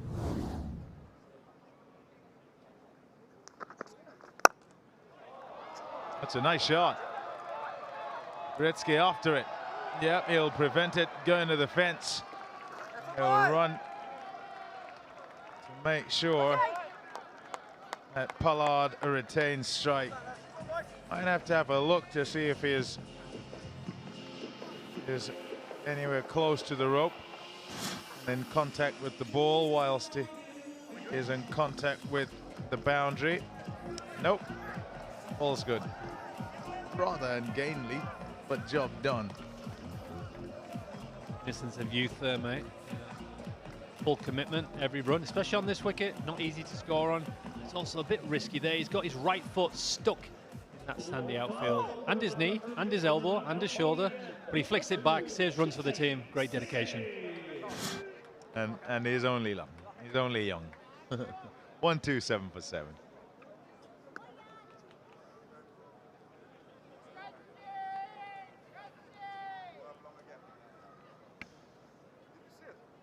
Jesse Singh is going to bowl the final over.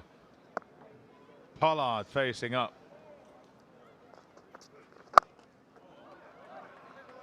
Okay, that's interesting. I think in his mind, Pollard was shaping away to maybe get some width, and Jesse Singh followed him. Solid, looked like a good pace on it, smashed the pitch, kind of cramped Pollard up for room, and it's a dot. I think Pollard's going to try and keep his eye on this and shape himself up to hit some boundaries, but it's great bowling from Jesse Singh.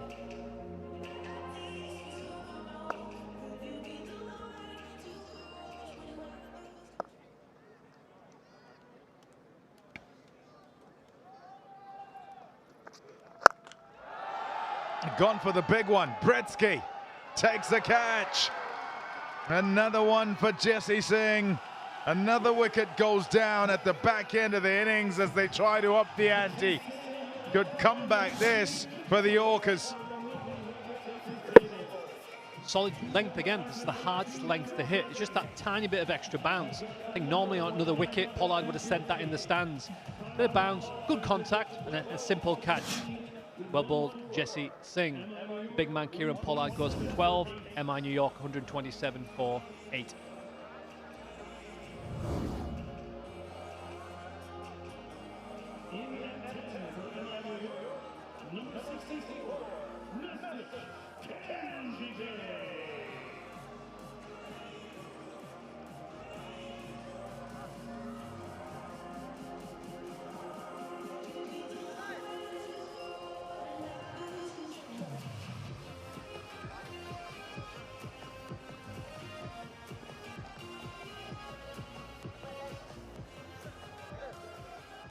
$127 for 8.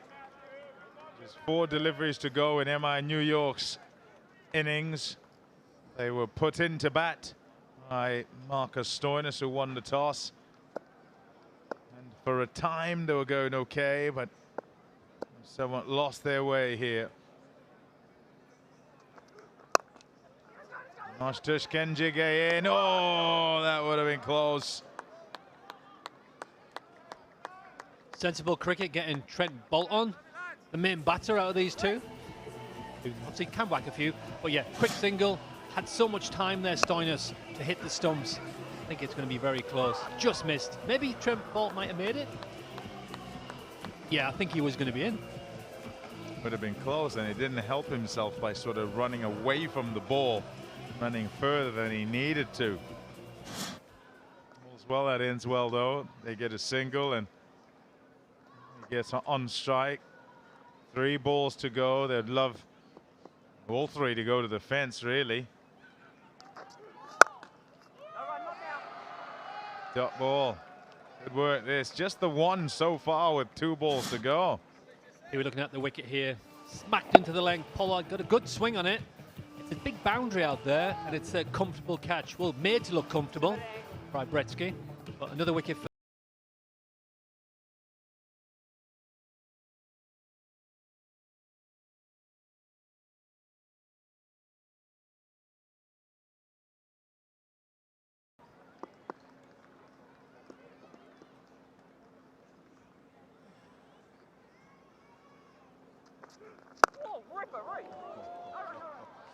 Yeah, not happy with it at the body. Jesse Singh knew. 1 for the over. It's probably about thigh height. He's asking for 1. I think I hit him on a knee roll. That's Trent Bolt for you. He's hilarious, isn't he? He's funny, just makes it fun to watch. He's got his energy when he's bowling, when he's in the field, and when he's batting. He brings that enjoyment. It's great to see him still loving the game. Final delivery. He's got a swing for the bleachers here. Does so. Fielder out there is quite square, so won't stop that going to the fence. Nicely done to get it away for 4. It means then that MI New York finish 132 for 8. Yeah, there's the blow that does it. And in the last 30 balls, 23 runs for 5 wickets. The lowest death overs. Last year's final is when they had their previous lowest 16 to 20 period where they scored just 35, but they won that. That's a look at the scorecard. Top heavy, then as they look to finish the innings, nothing at all really to speak of. As I say, 23 for 5 the last 30, so they end 132 for 8. Let's get downstairs now to Aman Patel. Here with Quinton de Kock. Want to talk about the score to start off, 124 on the board. How do you feel about that? I think we actually 10 runs a bit short, but in saying that, the wicket got harder and harder. Obviously, if we start out with the ball, you never know what could happen. In terms of your own innings, a 10th Major League half century today, what went right for you out there? I got a bit lucky, actually. They gave me 2 chances. I was able just to bat a little bit longer. But yeah, I'd say that was a pretty difficult wicket to bat on. So happy just to get some runs on the ball board. In terms of the ground, it's the first weekend that we're here in Pomona. How is it? Yeah, it's cool. It feels like a cricket ground. It's quite nice. It's a good feeling around it. A couple of people obviously come out here to watch. It's pretty cool. So yeah, hopefully we just walk away with a win though. Thank you so much and good luck in the second innings. Cheers.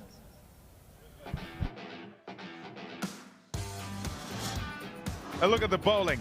Marcus Stoinis started it off. 3 wickets for him for just 14 runs. Look at the dot balls there, really good from him, from Jesse Singh, as well as Bartman and Gannon. All in the wickets. And then Shanaka and Hamid sharing some overs, a couple each. In the end, they'll be happy with 132 for 8. One dare say that it's not going to be simple to get that 133. New pitch here, new ground, and the possibilities not really known, and everybody always kind of checking it out. Let's see how the chase goes in a little bit.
Welcome back to Pomona, everyone.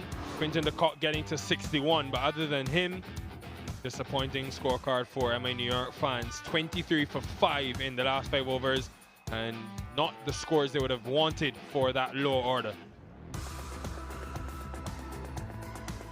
Began with Quinton de Kock and Monarch Patel back in the team today. De Kock circumspect to some degree in the power play, but when the ball was in his arc, went after it. Monarch Patel went early, didn't add to the scores. And then Puran and the Cock. This was the partnership that would have inflicted some fear into the Orcas. The Cock was dropped on 40, made use of that life. Two big blows there. There was the drop chance on 40 inside the power play, Lexus power play. Nicholas Puran went after Stoinis and was caught by his former teammate Shimon Hetmeyer. Huge moment in the game.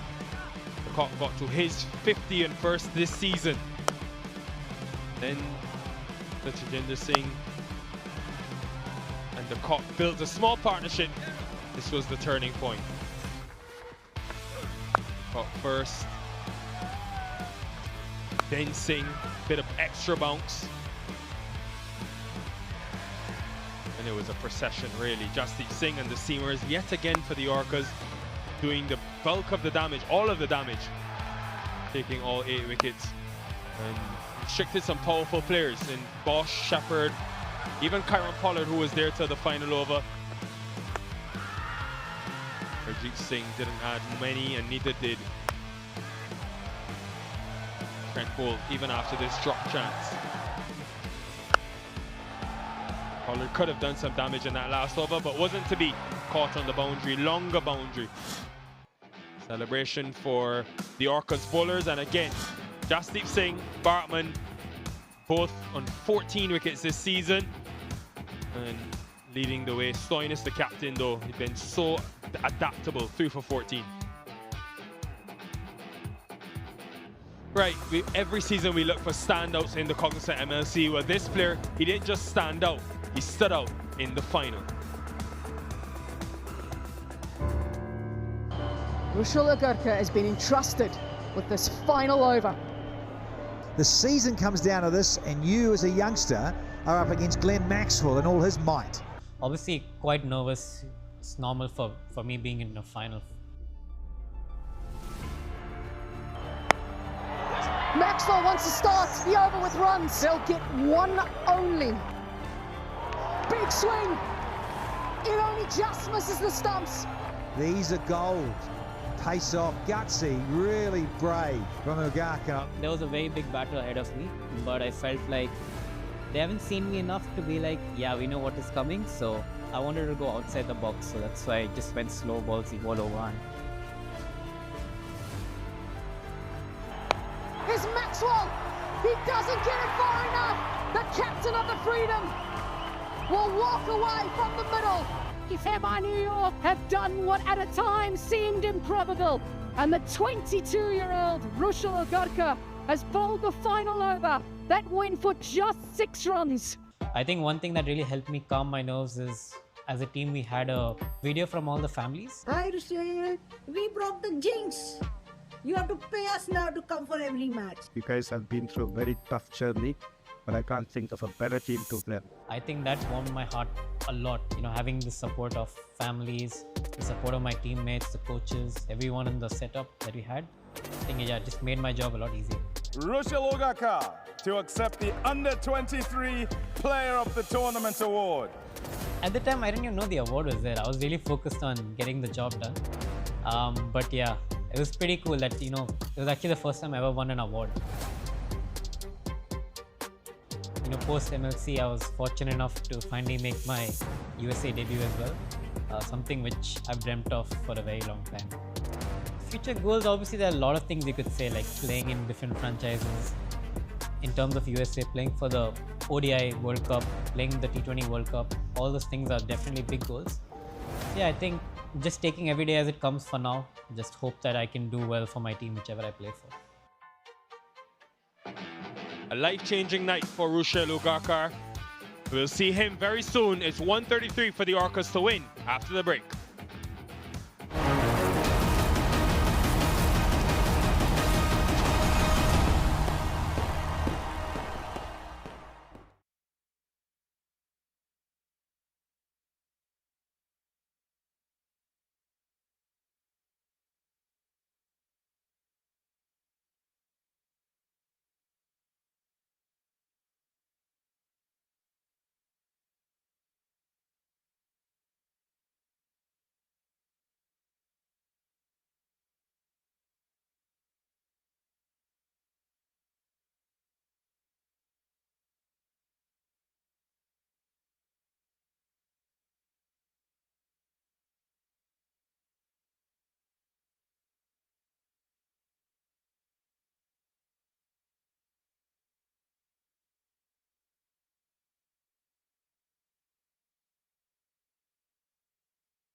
We are back at the Knight Riders cricket ground here in Pomona, 5th MLC venue. Huge season, and obviously in season 4, the impact and reach growing across the United States of America. MI New York will be hoping they can have an impact on this innings. It is not many to defend, 133. Lowest total ever defended is 133. Back in 2024, Orcas, Unicorns. Robin Uthappa alongside Robbie.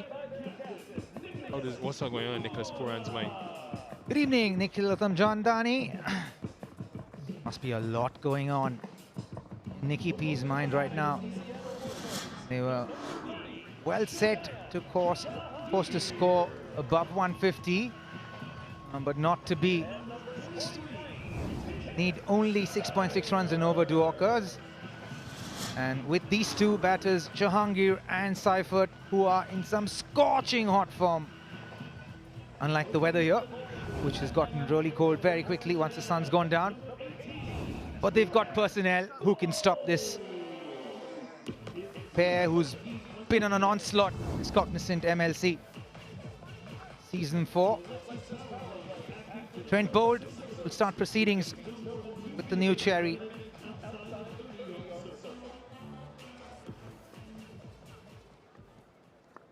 Tim Seifert has been his destructive best in the power play this season, averaging 82, striking at 190. Shahan, Jahangir, 250s this season as an opening pair.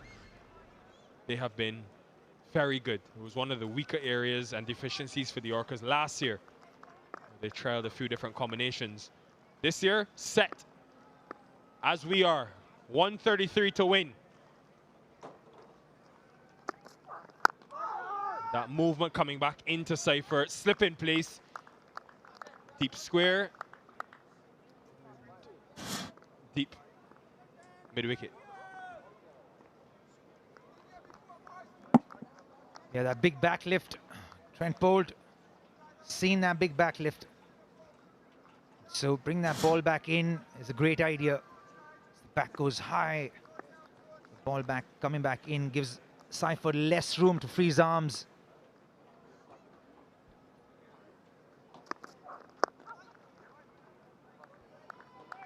Such a deep fine leg in place, joining that deep square. Both batters, as we've seen this season, play the ramp shot. Both will be cognizant of that. 4 out of 6 innings so far, Robbie. This opening pair have gone past 50. Had that 191 in the opening night. That was special against TSK. Yeah, that's also rare in cricket. 191 runs, T20 cricket. Then they had 52, 12, 59, 60 and 12. So if they get past 12, Nick, they'll be well and truly on.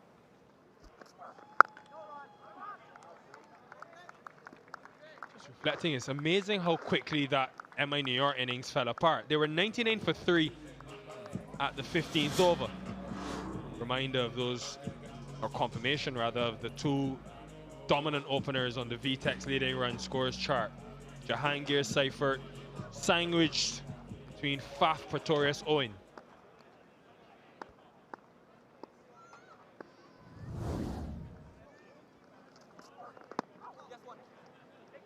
Amazing, Robbie, how they just collapsed. 99 for 3, you thought with Pollard at the crease, could be pushing for 160, and I suppose credit to the Orcas as well. Yeah, absolutely. I think the Orcas have been disciplined.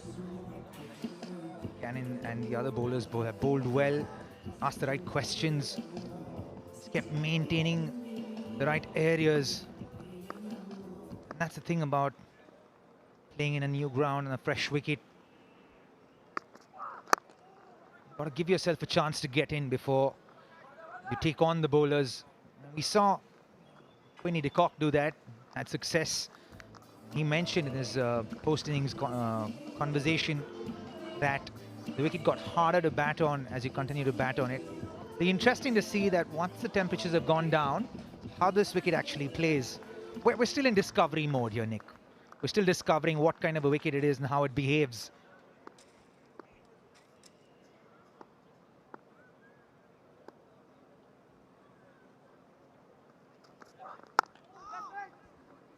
I want to discover if Nosh Kenjige is going to bowl the next over. We'll find out. 4 without loss.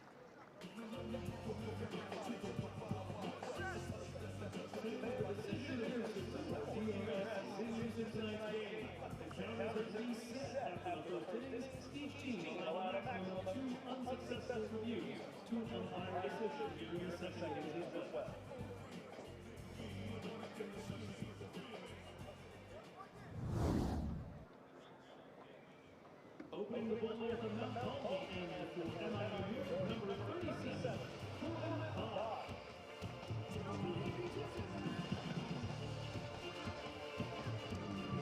Gretzky, Hetmeyer, Stoinis, Shanaka. Shehan Jayasuriya in today as well. Batted at 4 previously for them.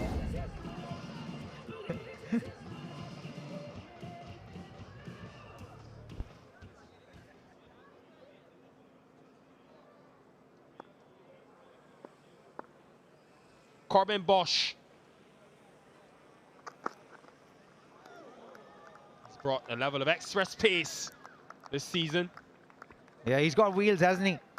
He comes in and bowls really quick from the first ball. Now whip of the wrists at the end. Gives the ball a little bit more oomph on the way to the keeper. Yeah, you got to get ready a little earlier there, Jahangir. His field, deep point, deep square, so split field for Bosch in the Lexus power play.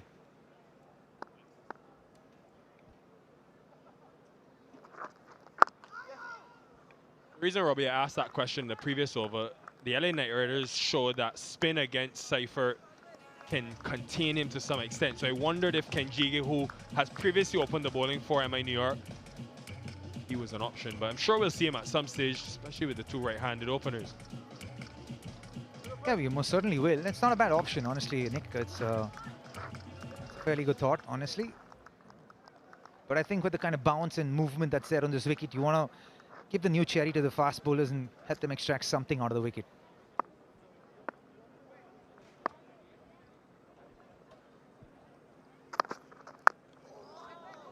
There is that attempted ramp because there's no short fine. It's a deep square, so that area behind Cypher over his left shoulder is vacant. Yeah, slippage everywhere, that ball. Played that. Didn't come to him, did it? Kind of sat in the wicket a little bit.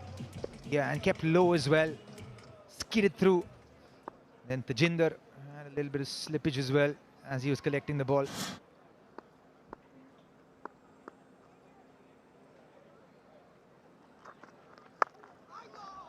There's that bounce again. Just what we saw in the first innings, I'm wondering if Kieron Pollard, who didn't bowl in the last game, if he is an option as a taller man. He certainly will be a very good option. I think we saw Gannon really benefit over here because of the bounce on this wicket and the tennis ball nature of this bounce on this wicket. The taller bowlers will have a lot more purchase. So certainly Pollard can be an option for MI New York.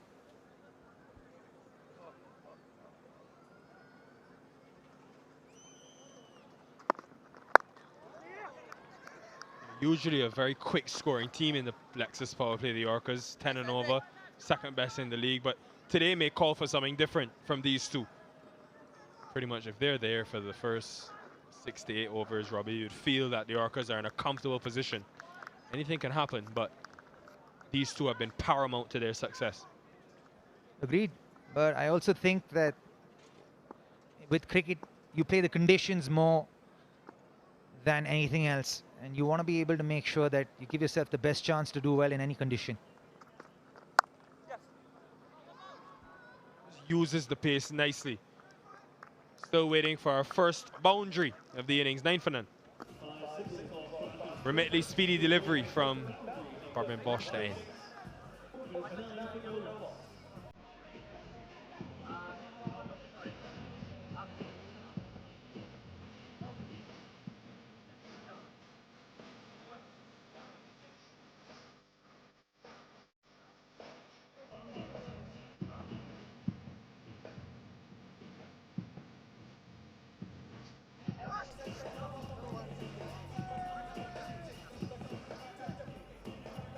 If you're just joining us, I'm in New York, getting to 132 for 8.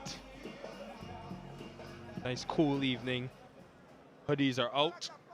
Weather changes rapidly here in Los Angeles. Bolt continuing. And because of that change in temperature, Robbie, we saw the Drew formation the 9th or 10th over last night. So keep an eye, folks, on if you see any rags out or any wiping of the ball. Yeah, it's possible that there could be dew. It's still early in the evening. Could come in the next half an hour or so.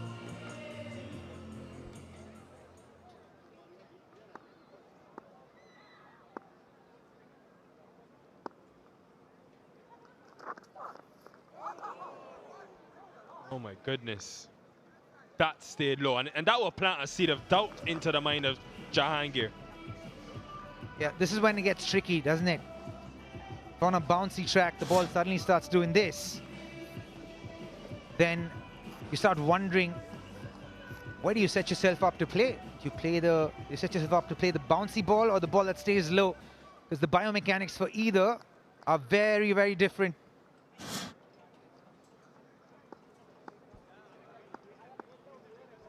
Deep point in place now.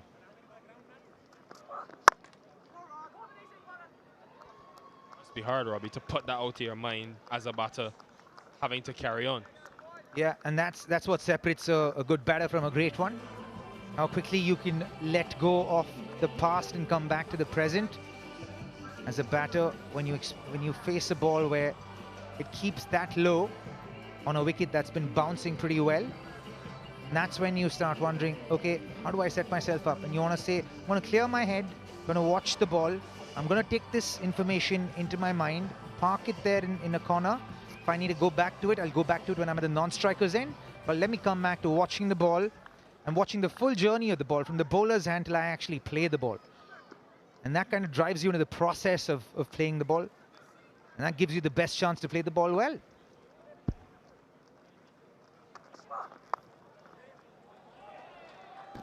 Just walked across and opened up the leg side, Shahan Jahangir.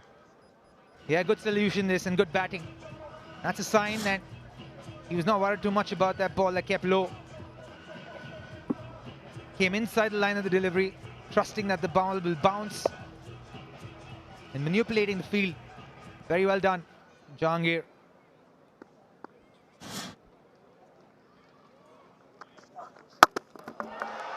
But Bolt laughs last. How often have we seen this man strike with the brand new ball? He is a power play specialist. If it's not the first over, it certainly will be the second one. Jahangir still choosing to trust the bounce, but this time the ball kept low. Wobble ball, and you can see just hit below the middle of the stumps. Trent Boult strikes. Jahangir goes for 8. The Orcas are 13 for 1.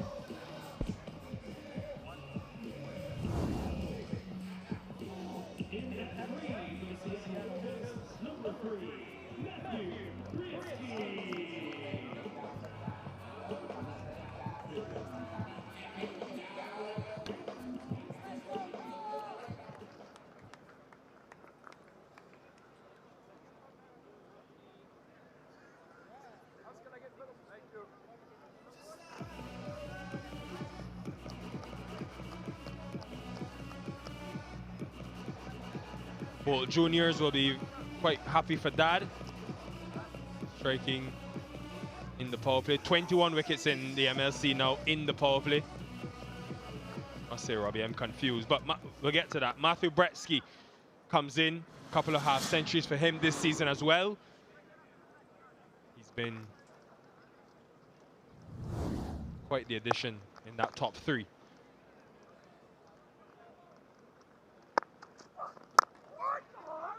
$13 for 1. Yeah, Robbie, I was saying I was confused because in the last innings, the softer ball bounced a lot. Now we're seeing that hard new ball stay low. Yeah, and these kind of things tend to happen on a newish kind of wicket. We have to remember that this wicket just got laid in 10 weeks ago. And the ground staff have done an incredible job to get an even grass cover on this wicket. And it's a hard wicket, but it still has to settle in. Wickets generally take a couple of years to settle in. So they've done a great job with it.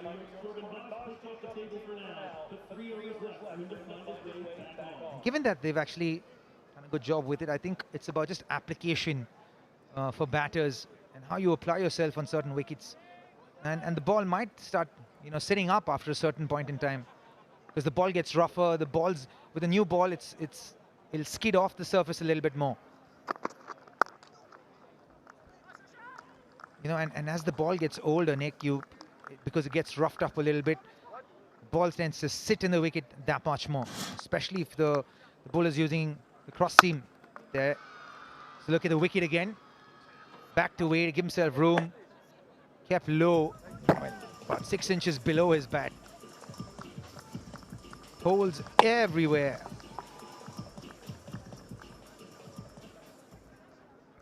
What is that celebration? These Kiwis keep giving Danny Morrison up here and Trent Bolt out there. He's high-fiving air. Just wait 2 seconds. Your teammates are coming, Trent Bolt.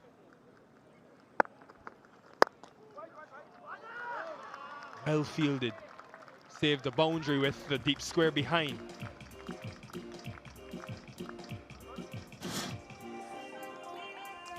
A nice stop this from Tajinder. Flicked off his legs. Quick on his feet. Got low quickly.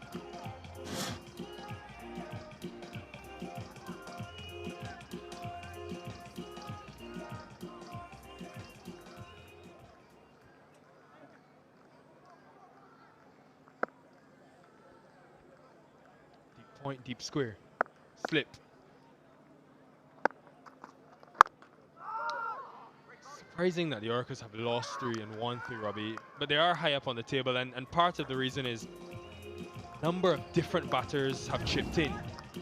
5 members of that team have gone past 50 this season. Not the only way. Sometimes you have teams like TSK where Faf will get the majority of the runs. But Hetmeyer, Shanaka, Bretsky, Jahangir, Seifert, all with half centuries. So they're not reliant on the top 2 only. Other guys are stepping up. That middle order, each of them have won them a game. Saw Shanaka do it against LA.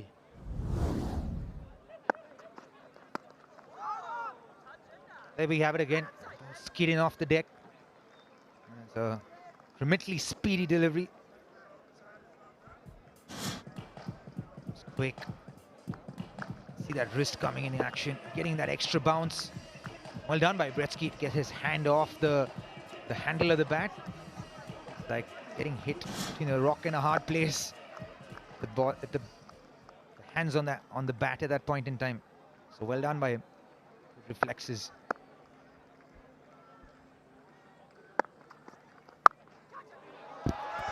It's gone straight to Shepherd. This game is well and truly on, folks. Big wicket. Bretsky has to go. This time, the quicker delivery, 89 miles an hour. And it sat up a little bit. Threw his hands to it, but easy catch for Romario Shepherd. And a Cognizant clutch catch there. Bosch gets his first. Bretsky has to go for a 0. 14 for 2.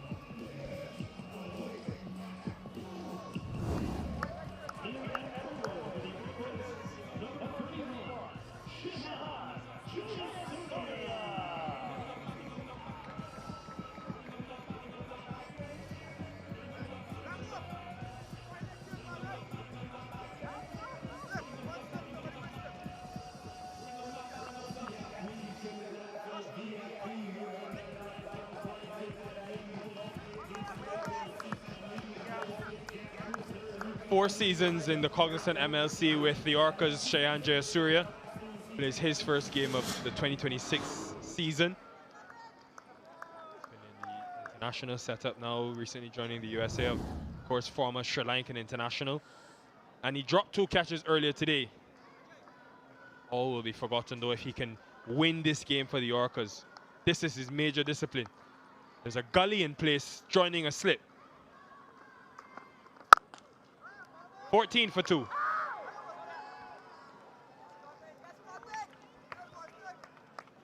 Just one for the second wicket down. Orcas 14 for 2 through 4.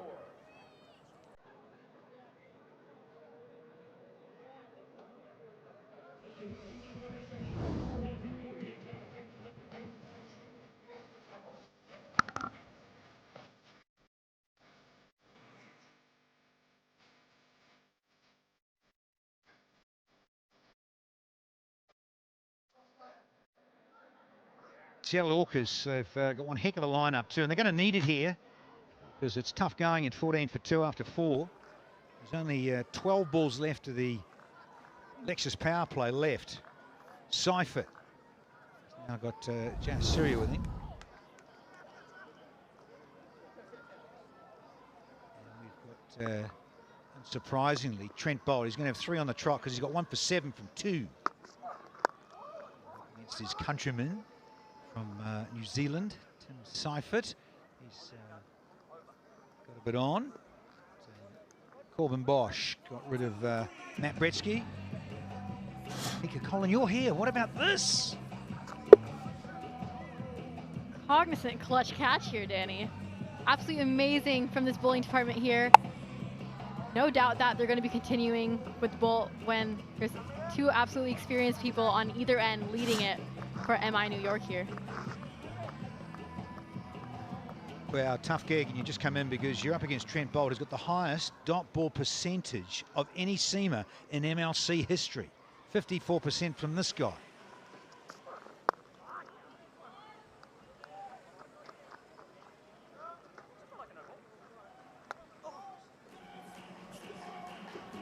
Forward, forward, forward. Just take it back, Cheyenne. Some remotely speedy deliveries Forward, here. forward, We see forward, that forward. the leading wicket takers Okay. here in Very, very MLC close, 2026. very The season's close. been going by amazing, and we see Bosch from MI New York at that number 5 position. I'm sure he's going to want to be leading from the front here, and that's exactly what he's doing here on this pitch. Reload that one. With a Kiwi connection, yeah, there's Wayne Knight. He's New Zealand. So's that guy, Tim Seifert. And the bowler, Trent Bolt, all from down under in Aotearoa, right next door to Australia. A few Aussies. Think about Stoinis involved, he's captain. Coach is from Australia, Adam Voges. Cameron Gannon, he's an Aussie as well. Bit of spitting cobra stuff, like it. Yeah, just nipping up a little bit, really using that pitch, using that pace. It's a bit tacky. And a good cross-seam delivery there, just getting up. Right there on Tim Seifert. I'm sure Bolt's gonna like that, causing a little bit of chaos here on the wicket.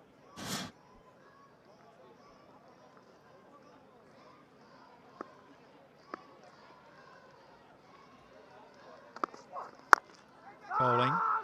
You often see Trent Bolt loves coming left arm round to right-handers. Try and stay on your feet, young man, it helps.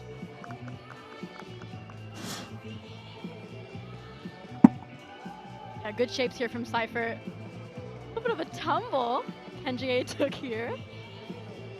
Right there on the heels. It's a little bit, outfield hasn't been settled in too much. The more cricket we play, obviously, the better it's gonna get.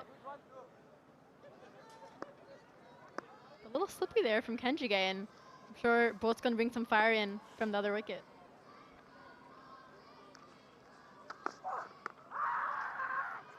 Way too high. They'll scamper through rather quickly, and they needed to be. Syria, and the hustle there. Again, good from Bolt.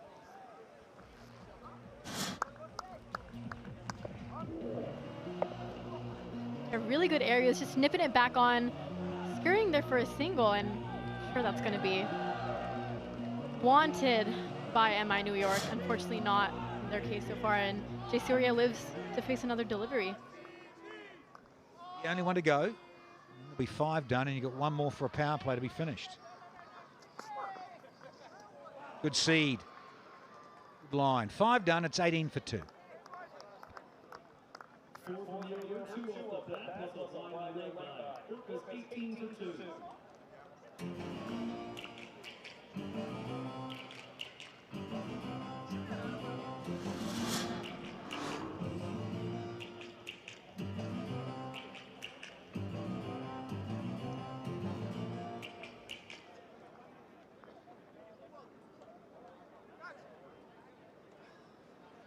Changing the ball to the end into the New York attack, number 33.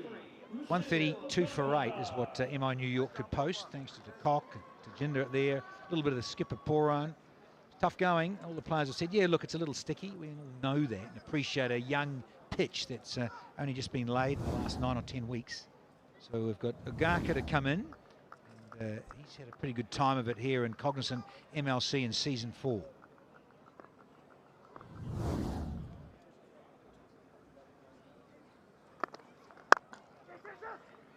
Quick hustle. Yeah, talking about a young pitch, we have a young gun here, Rashil Agarkar. Bowling brilliantly to the team's plan so far. Good foundation set up already. And we see the bowlers using the wicket, getting that high bounce and low bounce in so far this innings. It's a young wicket so far, so definitely going to be a little bit unexpected, but I think the bowlers are reading it beautifully and just to set them up for that wicket there. Yeah, it's certainly in favour of the bowlers, no doubt. Say in a bit of base of the pitches. You're playing on a pitch, so it can get confusing. Playing on a pitch, and basically you've got pitchers, the guys that throw the ball. We have bowlers. Oh, crunched. Sounded good.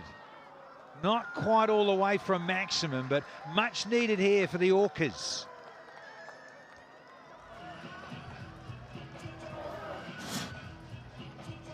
Yeah, USA teammate, USA versus USA, and I'm sure the batter, Jay Surya, got just about enough of it.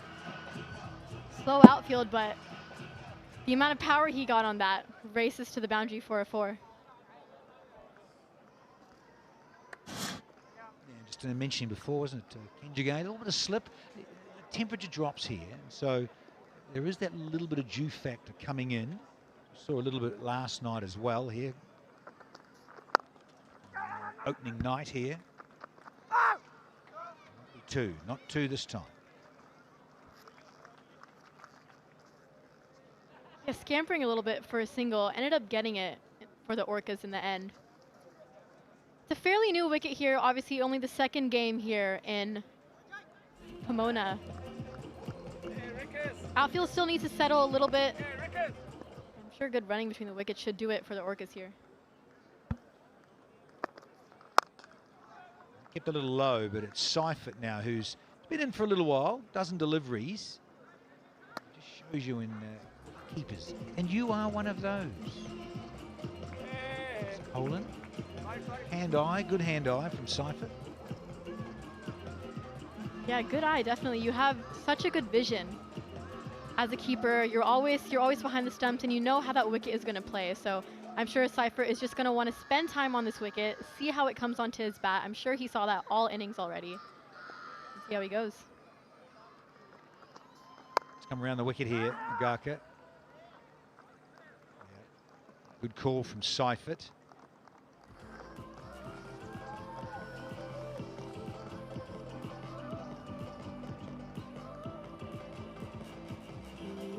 Yeah, big difference there. After 5.5 overs, it's a huge difference. 25 for 2 for the Seattle Orcas here so far. MI definitely we're at a different pace in their innings.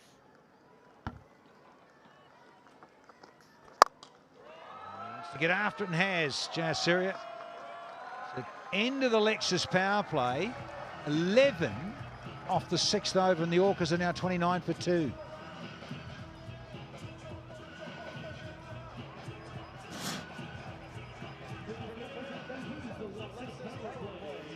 Good cross-seam delivery there. You can definitely see what the bowler was trying to do. Get in play, kind of straight, but Jay Surya kind of just got all over that. Clean strike through the ball.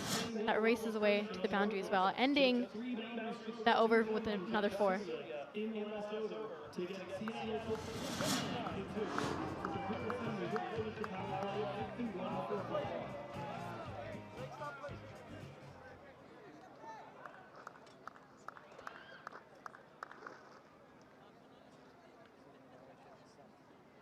So we had the power play and the Orcas have lost a couple. So the asking, yeah, pretty much 7.5s.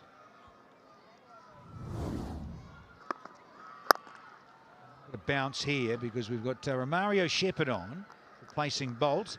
Yeah, it's been eventful as ever, the power play here in Pomona. Yeah, that Lexus power play, 29, getting that first wicket out of the 2 that we saw in that power play. Amazing setup here from the MI New York end. Getting a few away, but it's always going to be a game between the bowler and the batter. And I'm sure the Orcas are going to want to brew that partnership that they have going on here. Yeah, tough going. Every batter's said it. It's a new sticky wicket. Played. Soft hands and noodle it down to third. Now we've got Romario Shepherd, Guyanese all-rounder. It's the pitch hard, so let's see what he can do.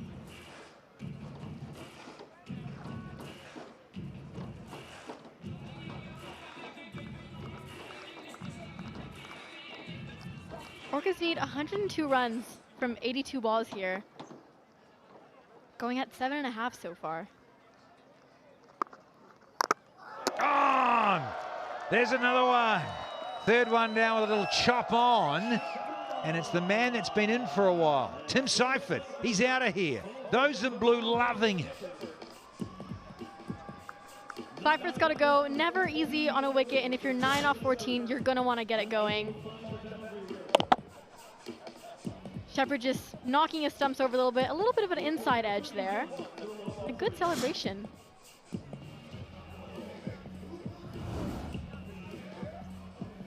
He's out for 9, Orcas 31 for 3.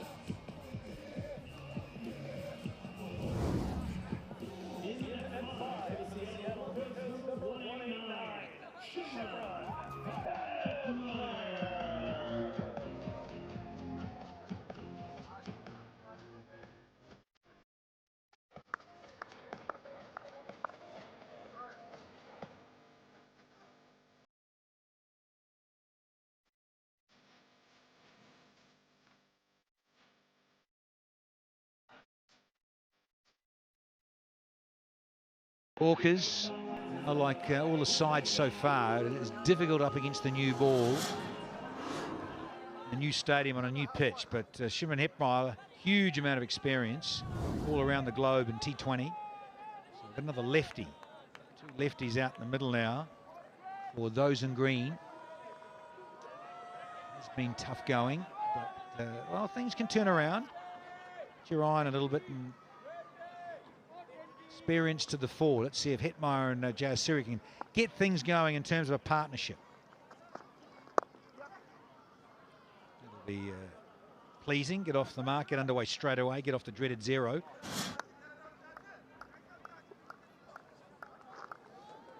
Yeah, width on off and just the timing. It's been difficult. The feel of ball on bat. Keeps a little low. Nika, as you said, big inside edge. Disturbs the castle. Term in cricket. Stumps. Knocks over the castle. Coming round. That's sweet. Nice and straight.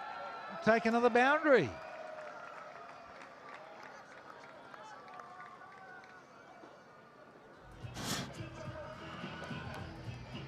Jayasuriya now 15 off 9. Straight down the head of the bowler.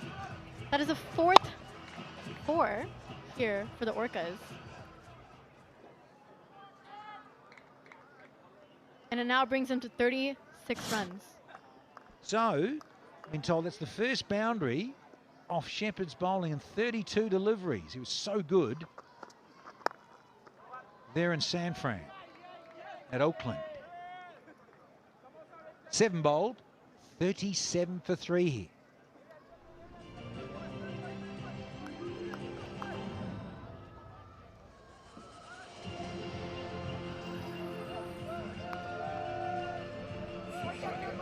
Yeah, good crowd coming in. It is LA, but we do see some Seattle-friendly faces here, just carrying the flags and showing their spirit around here.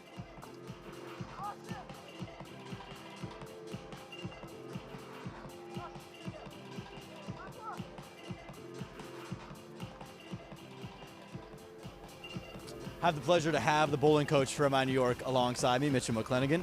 Want to start off this venue, first weekend in it. How do you feel?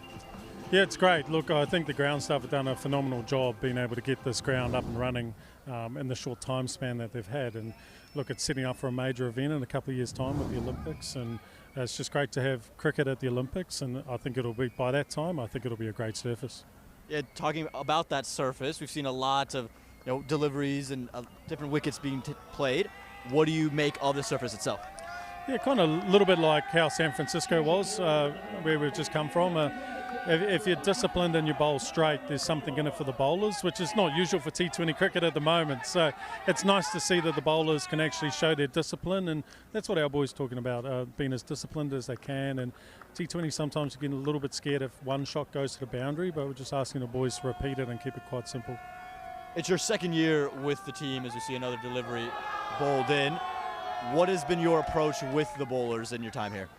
A lot of the guys are new to franchise cricket, particularly the US guys, and understanding the processes that need to be in place, because T20 cricket is so tough, right? Yep, on a day like this, on a wicket like this, the plans can be very simple, but if you're not preparing for plan B and C, then you get in the headlights and you actually struggle. So our boys have been brilliant. Second year with them, they know the process, they prepare exceptionally well. So it's nice to be able to upskill them in terms of what they're looking for when they're looking at the opposition. In terms of the U.S. boys, guys like Rushil Agarkar, Faisal Khan Ahmadzai, how's it been working with them?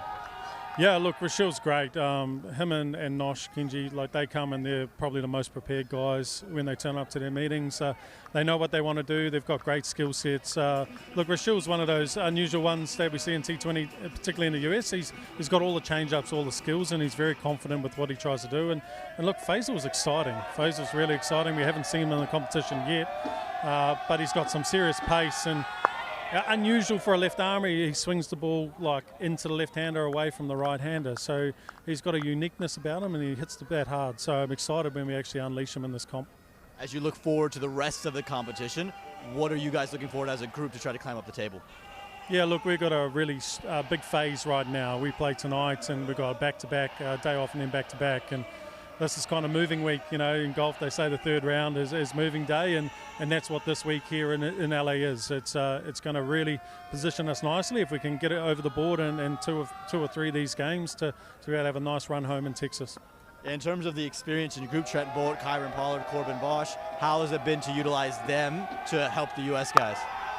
Yeah, look, they're extremely experienced. I think their calmness under pressure is exemplary, and they can kind of keep those guys on the right track, and they're great sounding boards. I mean, look at Polly, he's played so many games, he's a leading run scorer, he's a handy bowler, he's a great leader.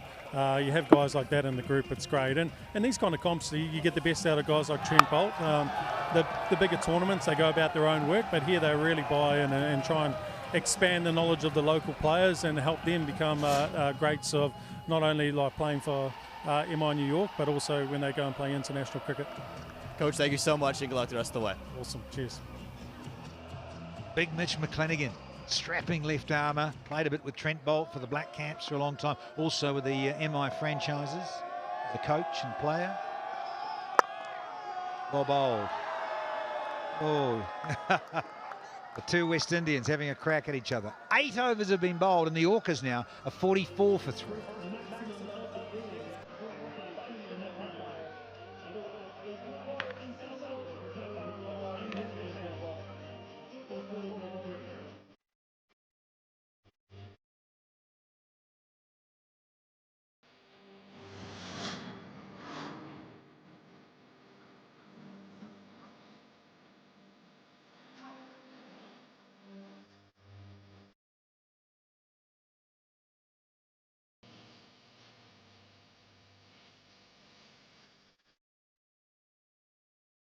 Tremendous to be in LA, in Pomona, for the July 4th weekend. 7 matches at this venue to kick it all off. One more July 3rd, and then doubleheaders on the 4th and the 5th. A wonderful weekend. History being made right here, 30 miles east of Los Angeles, as Tejinder Singh will get his off spins into the game.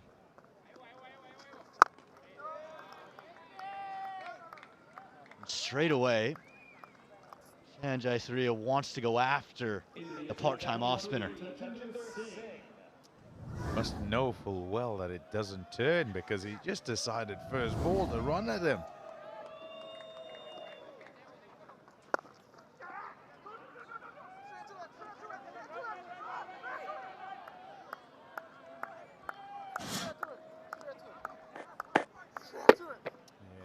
Just look for the bounce at not sure about just what will happen. Also, because of that, what we've had is the experienced bowlers. You look at Bosch operate as well as Bolt, and they're going cross-seamed so that they can get that variance and accentuate it.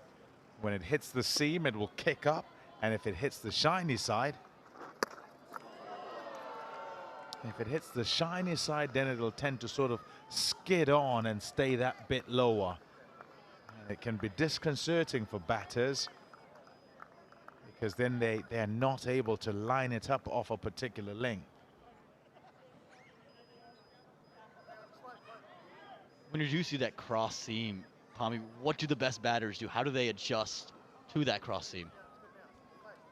Yeah, not entirely sure you can adjust really, because essentially it's about the surface, and they've got to play the ball like it's going to be normal, and if it then does kick up, you adjust from there.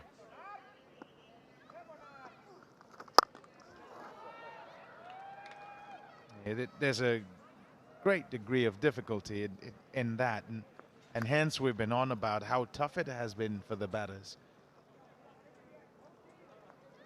Look at Quinton de Kock's innings, and we're talking about them fully committing to whatever shots they decided.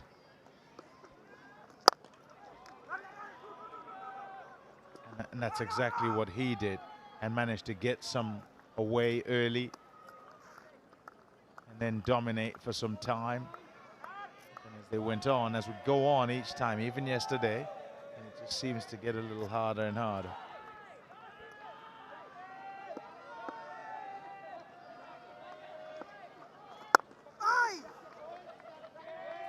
Quiet over for MI New York. A little bit of a misfield will bring up the 5th run in it. Close the 9, 49 for 3.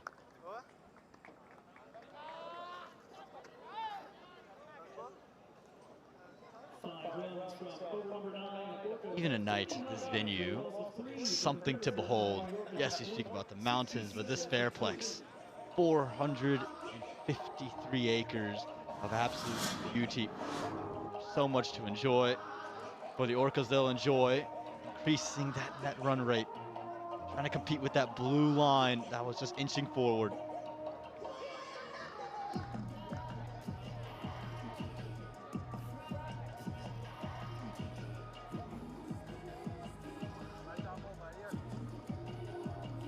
This partnership really needs to kick on for the Seattle Orcas to really get back in this game, bring these lines together, get them to converge. It's so important once you face deliveries and you do take that time, Tommy, to convert and to capitalize on the start. Would be helpful if somebody can bat really deep into this innings, so the crumble at the back end for MI New York.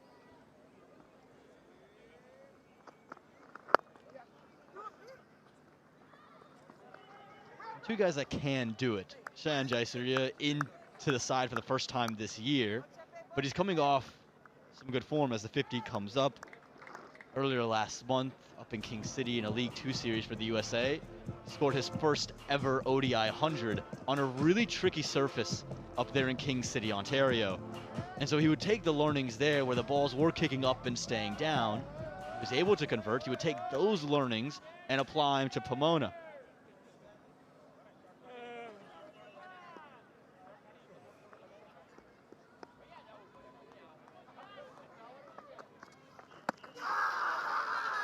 It's hit him in front. It's a really simple decision for Jermaine Lindo. He's gone up straight away. Jaisaria, though, not convinced. He wants to look.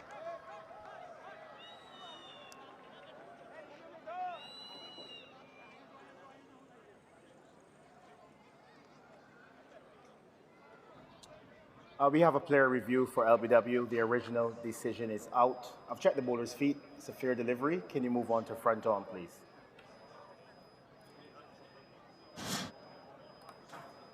Here comes front on.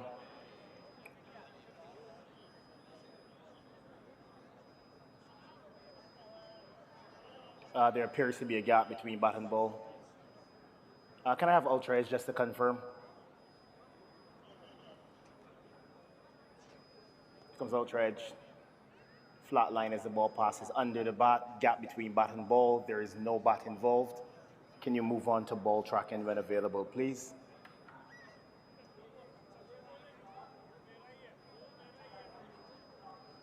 Original decision is out. Pitching outside off. Impact in line. Wickets hitting. Can you go back on field to Jermaine? Jermaine, you can stay with your original out decision. You are on screen at your signal. Confirmation from the VTEX review. Shayan Jaisaria, he'll have to go. He goes for just 19. The fourth wicket comes on the board for just 50 runs, and it'll bring apart drinks.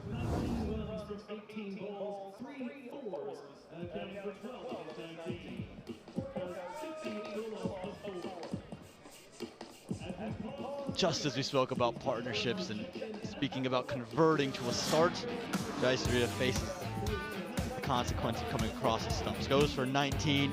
Hetmeyer still out there on 10, but you see the low scores ahead of him. The top three have been so fruitful all year.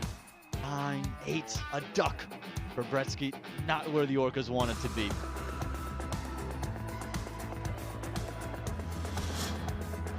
With the ball has been a mix, but it has been pace that's been the king today. 2 wickets for Mario Shepard. Look at the economy from Trent Bolt, 3.33, brilliant, plus a wicket.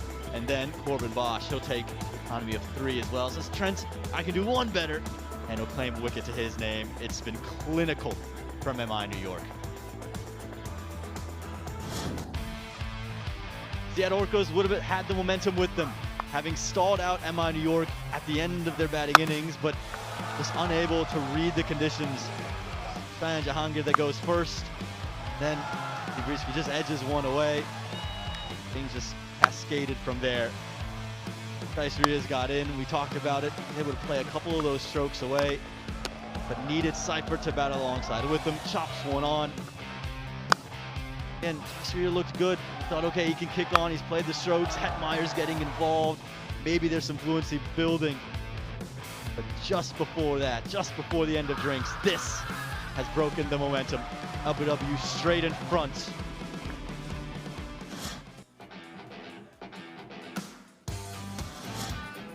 New York very good about the position they're in.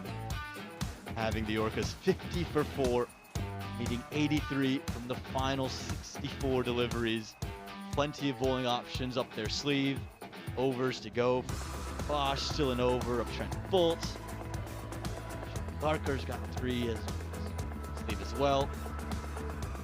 For the Orcas, going to need batters to stick in, play long. Marcus Stoinis there on your screen. He'll have something to say. Dasan Shanika as well, supporting Shimron Hetmeyer in this chase here in Pomona.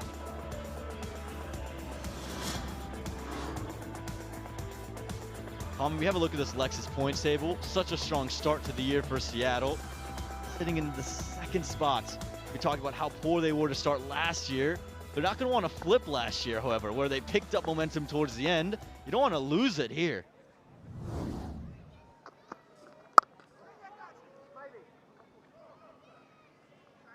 New batters, the captain, Marcus Stoinis, come in, and there's got to be a bit of responsibility on his shoulders to build an innings alongside Hetmeyer.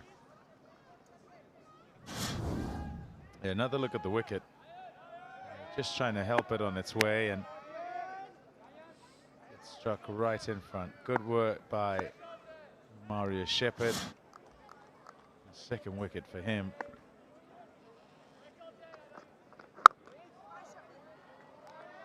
The issue is very much trying to get accustomed to variance and bounce.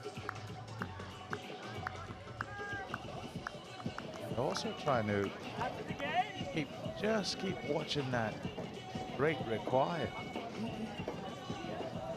0.03, it's just crept above 8. 4 down already, the Orcas.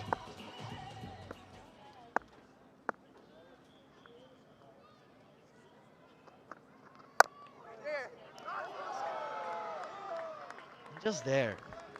Previous delivery lifting up. This one staying fractionally low. So difficult, like you were saying, to get acclimated and then to score runs. Look how far he's had to come down. Perfect job from Nosh Kinjige at backward point, but this is where the pressure builds. It must commend the MI New York bowlers, because they've managed to ensure there's precious little to whack away. And so it's made things so difficult for the Orcas, and you can feel that the pressure continues to build on them. Pressure will continue to build. 10 overs are down, it's 50 for 4.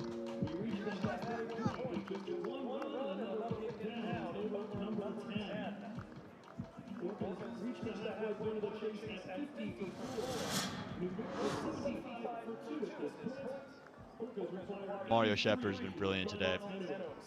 2 overs in today's contest, 2 for 9, but you go back for his last 6 overs, 3 wickets, 14 runs, 2 maidens. He's going from strength to strength, carrying form.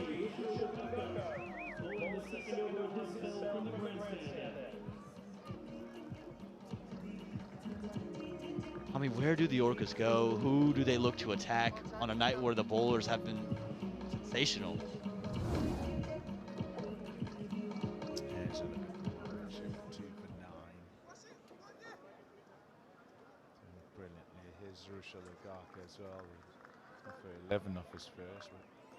Look to just get on the stumps here.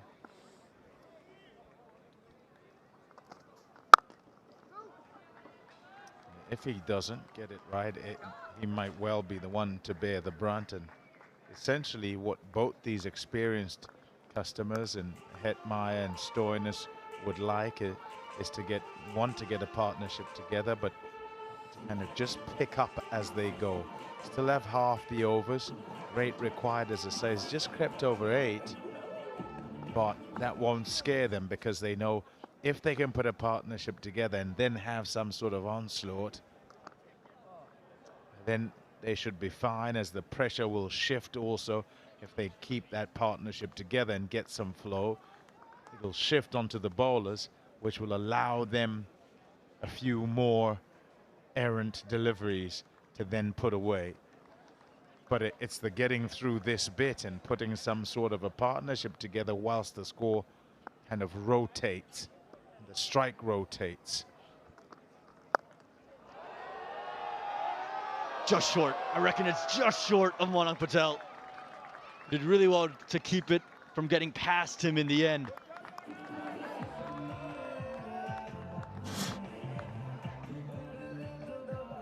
Yeah, helped on its way.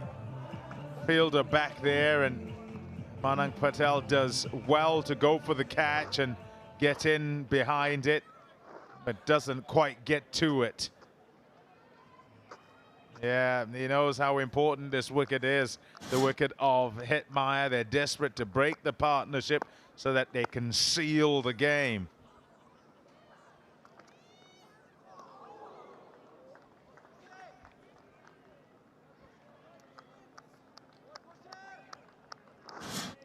Here's the difference in the game so far. This man here, QDK, right up at the front, decided that he would go at it. A couple of opportunities put down. He did say to you, Aman, that he felt that he was quite lucky, and I think that's what he was talking about. But what he did well was And we'll just get over the top for 4 runs to open the account for Marcus Stoinis.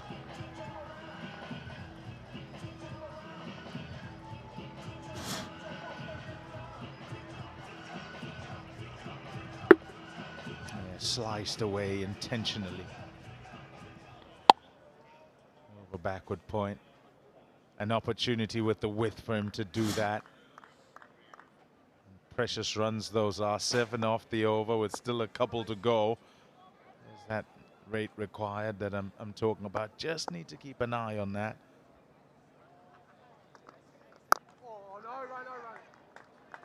Yeah, what Quinton de Kock did was commit to each of the shots that he is going to play. I must say, under the rays of the sun, the pitch did seem to come on that little bit better for him. Hey, coming into bat second. Though they chose to do so, it seemed that bit more difficult right from the start.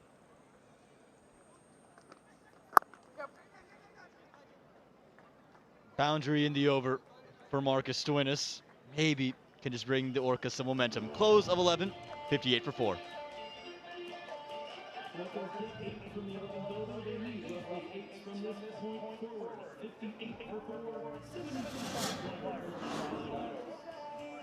There's a lot of questions about how this wicket will continue to play. Is there dew? Will it set in? We saw it set in very late yesterday, and just the finest bit of it. So maybe it doesn't come into play, and chasing here might not be what you want to do on a consistent basis. Yeah, 54, some distance away here. It's still much to happen before we know which way it goes. This is Jahangir, pensive as she looks on.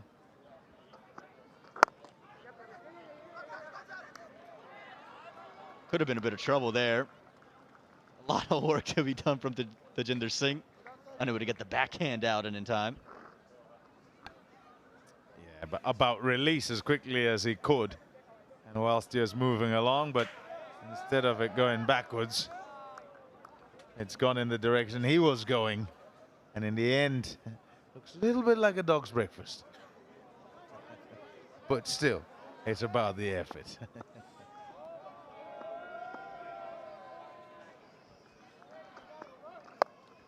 It's gone straight up. Keeper underneath it. And QDK takes it. Exceptionally well done. Moving backwards. And Romario Shepherd, he's the man of the moment. Gets his 3rd wicket of the evening. Not so long ago, the shot he played didn't reach the fielder at deep backward square. He's gone for another big one here. And Quinton de Kock, with the ball coming out of the black of the sky, manages to pluck it out of the air. It's a very good catch. Tough with depth perception with the ball coming down at night time. And it's to get rid of a potentially dangerous batter in Hetmeyer. Orcas 59 for 5.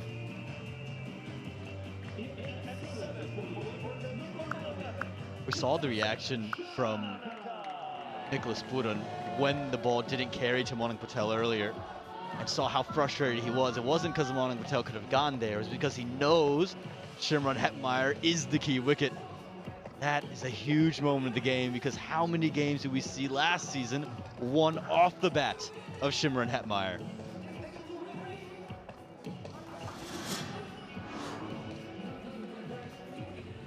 Dasan Shanaka makes his way out into the middle. His 2nd stint with the Seattle Orcas, with the team in the inaugural season. He's back now in a job on his hands with his captain out there alongside him. Struck in front, but just a subdued appeal from Shepherd. Maybe a chance of an overthrow in all the excitement there, probably.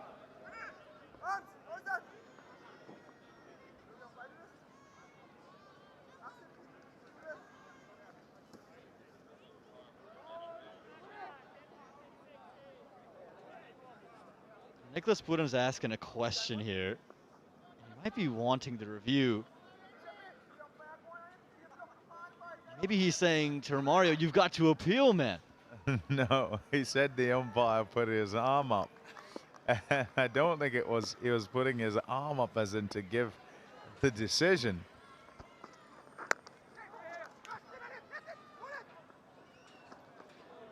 I reckon he might have been counting, like making sure that he counts the delivery.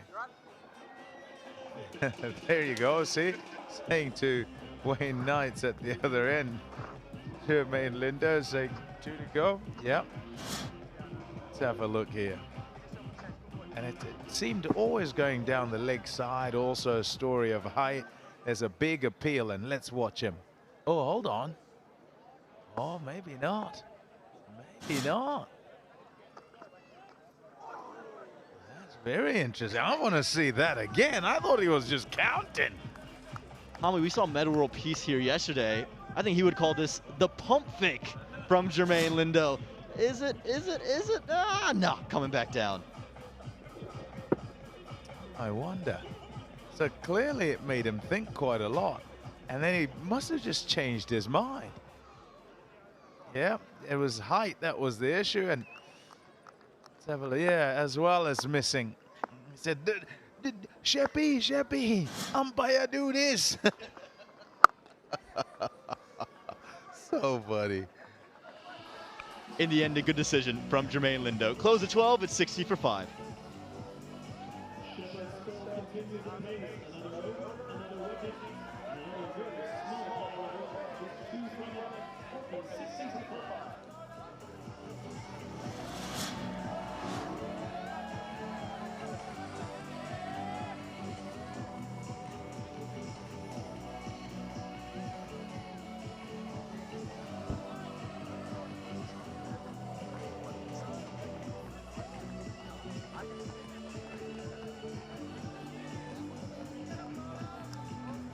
Game sweetly poised.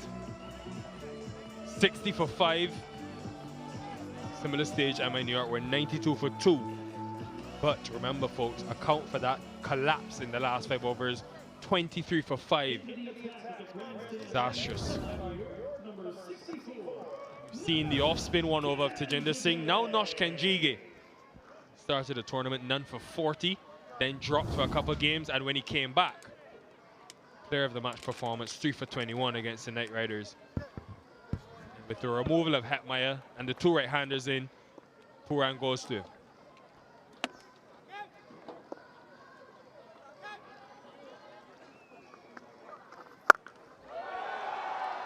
Hello and welcome, Dasun Shanaka. He's hit that into probably San Francisco. He's going.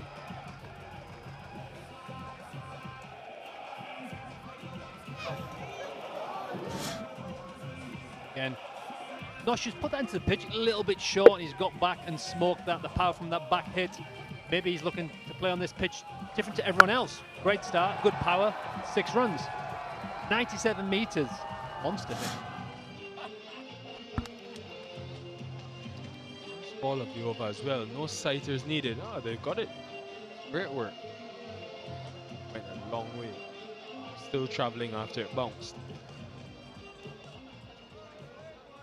Immense pressure now for Kenjige, though. I think this is the game here, Plunks. These two, middle order, have been so good for this Orcas team. 100%, just showing this boundary again. A little bit short, gets to that back hip and absolutely drills it over wide, long on. But, you know, onto the concrete, scratch the ball, change the ball. But yeah, these two batsmen have to do the job for the Orcas here. Two experienced players who have been hitting the ball nicely so far in MLC.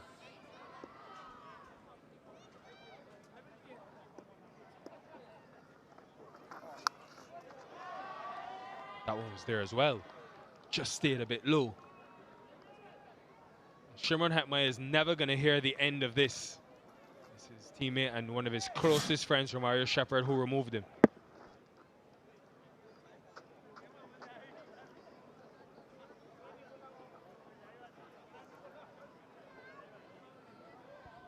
Excellent catch from the cock as well. He went up a long way in the air. Yeah, that look says it all.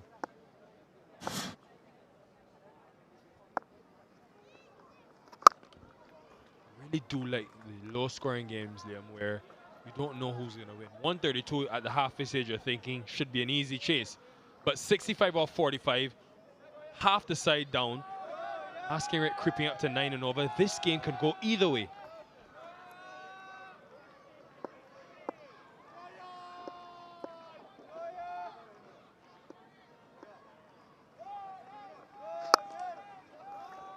Absolutely, Nikhil. I think old school cricket, low scoring. We've seen in Dallas there was some big scores, in Auckland as well. In between, some low scores, big scores. But yeah, it's good cricket. It's different. Not many sixes happening today, but it's a squeeze on from the ball. As a batting side, what tactics do you use? How do you play on this pitch? What's the right shot to play? And Shanaka and Stoinis hopefully can execute to get this low score.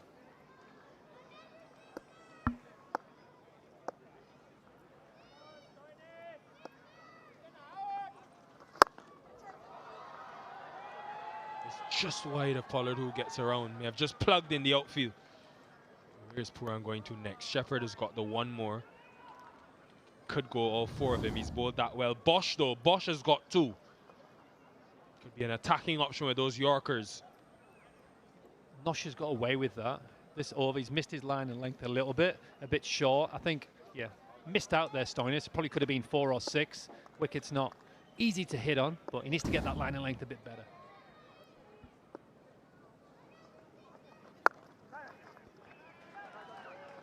Intensity by Shanaka and Stoinis, 71 for 5. You can see the dressing room, or the dugout here. The Orcas players and staff are happy with the quick singles. That's the way to win this game. The boundaries will come, but can you plug away with the singles, the twos? Not easy to score, so maybe ones and twos will do it, Nikhil. That's the way forward to win this game.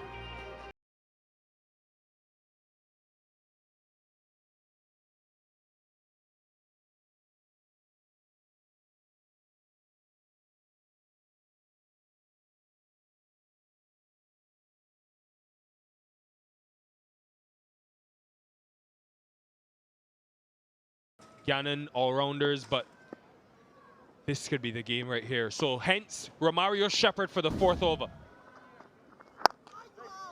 It's just been on the stumps. Rarely has left the stumps. Exactly the same. Rinse and repeat as Auckland when he bowled amazingly well for, was it 5? 1 for 5, and he's continued that rhythm. He's just smashing the stump. He's not doing anything really special, but I guess the special thing is he's not missing his length. So that's a skill in itself. Can you dig a trench in that line and length, make the batsman play, hitting the stumps, LBW at play? So that's the skill in itself, is to smash that and make a massive crater.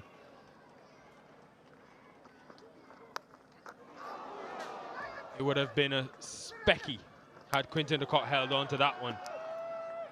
Nicholas Moran did decently well at the non-strikers end, but think he was home. Wouldn't have been a surprise. We've seen him take absolutely blinders in the past, and he was so close to hanging on to this one. I think the ball started to raise a little bit as it came off the bat. He would just show again, thick outside edge, full stretch, just didn't quite stick in that right mitt. Good effort, but it would have been a crucial wicket at this stage in the game.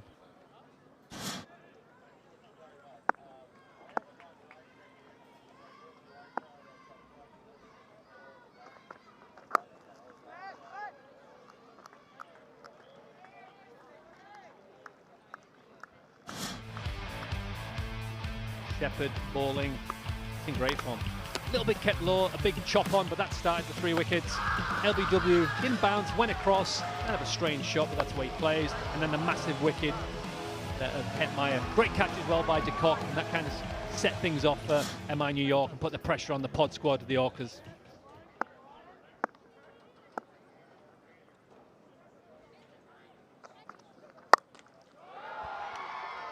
A longer boundary, so a lot of acreage to work with for Marcus Stoinis. Well positioned. Very sensible batting by Marcus Stoinis. He's been knocking the singles, solid in defence on a tricky pitch, but when the ball's there to hit, he's going to execute and smack it there at deep mid-wicket. Takes the pressure off a little bit. Shepherd needs to get back on that line and length that he's been banging away at for the last few games.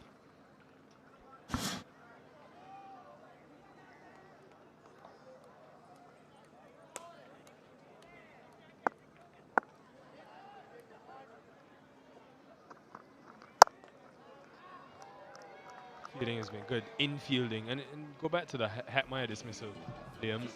Second time in a row now where it was against Sunil Narayan in the LA Knight Riders game, Shepherd in this game. Is he pulling the trigger too early? They need him to go a little deeper, especially in these tense run chases. I think it's you're damned if you do, you're damned if you don't. He's such a powerful player and can change the game. And if he feels like he can go, then he's going to go. But when it doesn't come off, it doesn't look great. The team do need him, but they've got the skipper now and Shanaka, who hopefully can see them through. But to your point, maybe on this wicket, give yourself a little bit more time.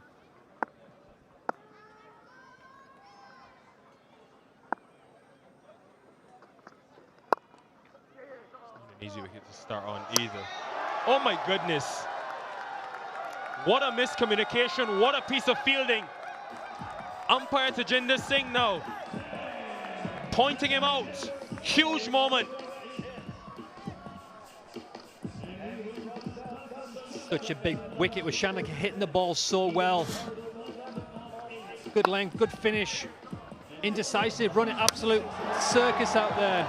Tajinder Singh does not miss that. Bang, middle stump. He had his dart ball ready, his dart was fired, and that's out. Huge wicket. Well fielded, the big guy.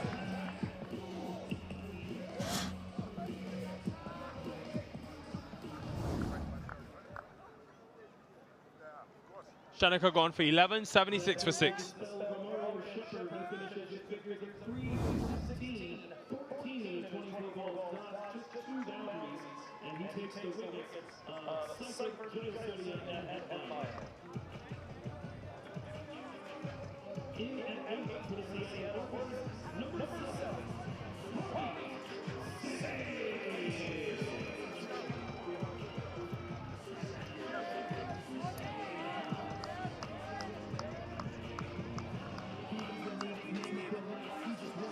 Harmeet Singh to the middle. We arrive here. 76 for 6. 50 for 3. On the attack is Puran and MI New York. Here's Corbin Bosch.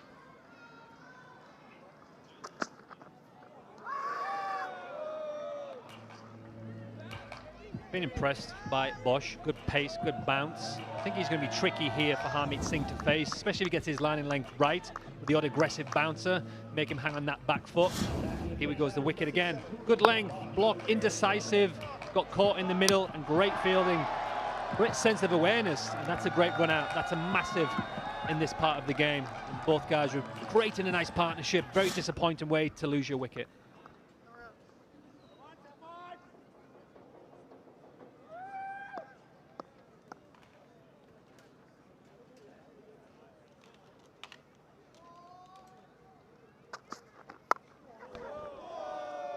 Bounce there. Amazing what pressure can do. Superb effort as well. We need to get one of these for Tajinder Singh, Liam, with that run out. It was definitely an MVP effort. Remember, you can get your MVP verified, MVP Z verified cards. Scan that QR code. Where is it? Right there. Scan that. You can get one.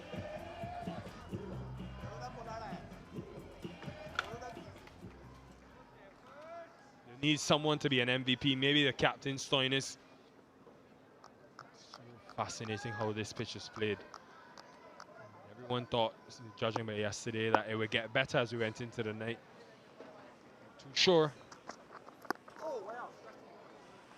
That's not nice to face.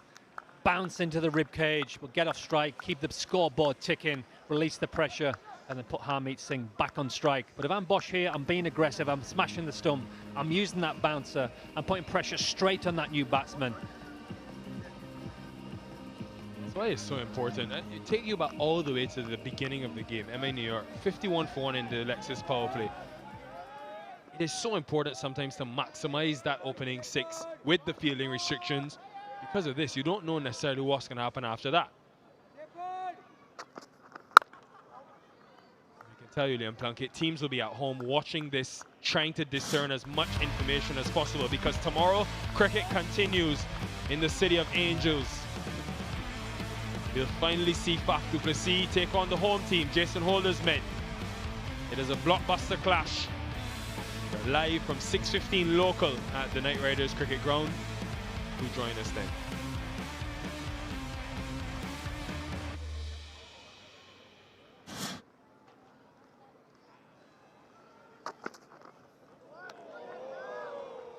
Pace and bounce. We could tell by that the previous ball. Sometimes you hear bat and ball and it's either gone 6 out the park or someone's bowling rockets and hitting the bat hard. The previous ball, that's what that felt like. He was welcoming Harmeet Singh to the wicket. Again, good pace, good bounce. The pitch is going to help you out here. And to see deliveries like that, folks, you've got to get your tickets. Tickets.majorleaguecricket.com. It's that simple, literally one click, bottom right of your screen. Copy that into your browser. In 2 clicks, you could have tickets in your wallet. This man has got bounce in his Corbin Bosch. My goodness, that is a handful to face. 78 for 6. At that point, you're not going to get a full blade on it, but what you might get is a thick outside edge that goes for 4 through third man. Especially that ball we said earlier, you just see on screen. Heavy length and that extra bounce flies through to Quinnicock at the back there. Excellent take, excellent pace bowling. More to come here from the fast bowlers to finish this off.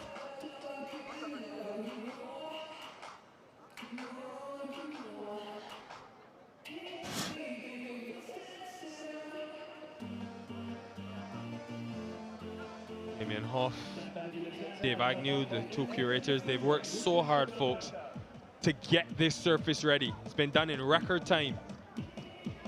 It's going to continue to get better. Remember, big picture, Olympics 2028. Of course, never easy. 10 weeks of the surface being into the ground, and then they had to mature it. Damien Hoff has been here for 10 out of the 12 weeks of the construction of this ground. Excellent work, gentlemen. Rushal Ugakar. Stoinis on the counter-attack. That's one of the shots of the day, to be honest with you. It's a slow pitch. The amount of power that Stoinis has got is to dispatch this over extra cover. No fielder is stopping that. Here we go again. Great foundation, great base. Hands through the ball. Great contact. Ball goes off like a torpedo. Smashes into the boardings out there.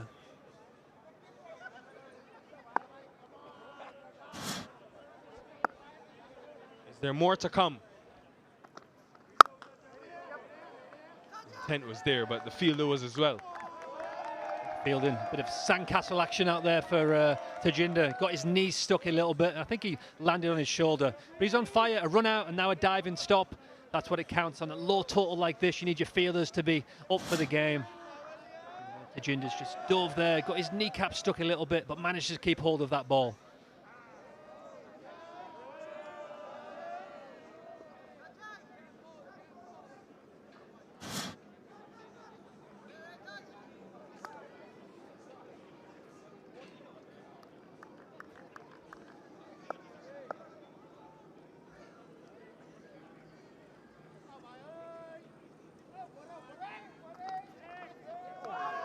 Another swing and a miss from Harmeet Singh. This game is nowhere close to done, Liam, but MI New York will be pleased that this is the 2nd game now. Remember the LA Knight Riders game in Auckland? Struggling. Half the side down for less than 50. They scratched their way to 144 thanks to Puran. Fought their way and defended that. Here again, never say that 1-3-2 is what they want to be or where they want to be, but it's character that we've not seen from them in previous seasons. They lost 6 out of 7 of their first few games last year. There should be a couple. So they're building and trending in the right direction. Better shot from Harmeet Singh. I think he was rushed. He tried to hit the ball too hard on the previous few deliveries. He just waited a little bit longer here and then punched that. Didn't try to overhit it for the boundary. Tried to hit the gap, which gave him 2 runs. Every run here is valuable. But yeah, to your point, it's about finding a way to win. Assessing the pitch, which Puran did early on with the Cock. What's going to be our score? If it's going to be a low score, when we come out to field, we're going to be aggressive. We're going to put pressure on the Orcas, and that's what they've done with ball and in the field. Don't underestimate that man's influence as well, Karen Pollard.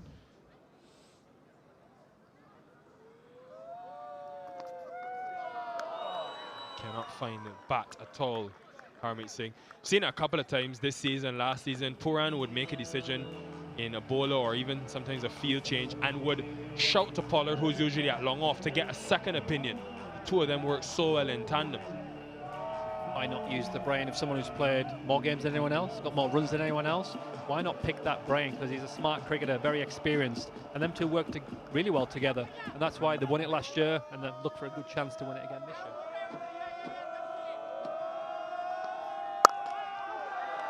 Finally makes contact. Harmeet Singh for a couple, 87 for 6.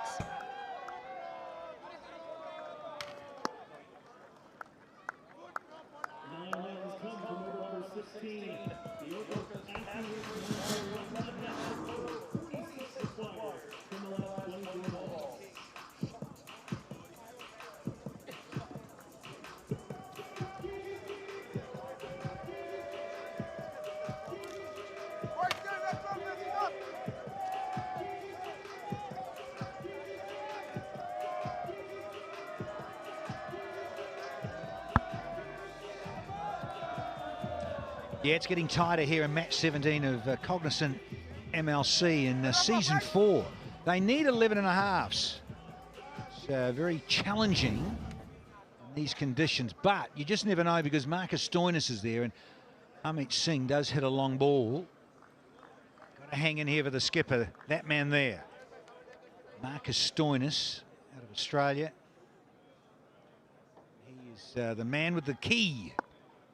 One of those Hollywood movies, the man with the golden gun. Ooh, that's a little bit quicker than you think. Corbin Bosch, I liked it, Roberto. Where's he getting these wheels from? Yo, that wrist. And then when it hits the shiny side of that cross seam delivery, it flies off the deck. Yeah, he was late. Very late. By last week. Yeah, it's clearly a remotely speedy delivery. 90 miles an hour. It's quicker than you think, Bosch.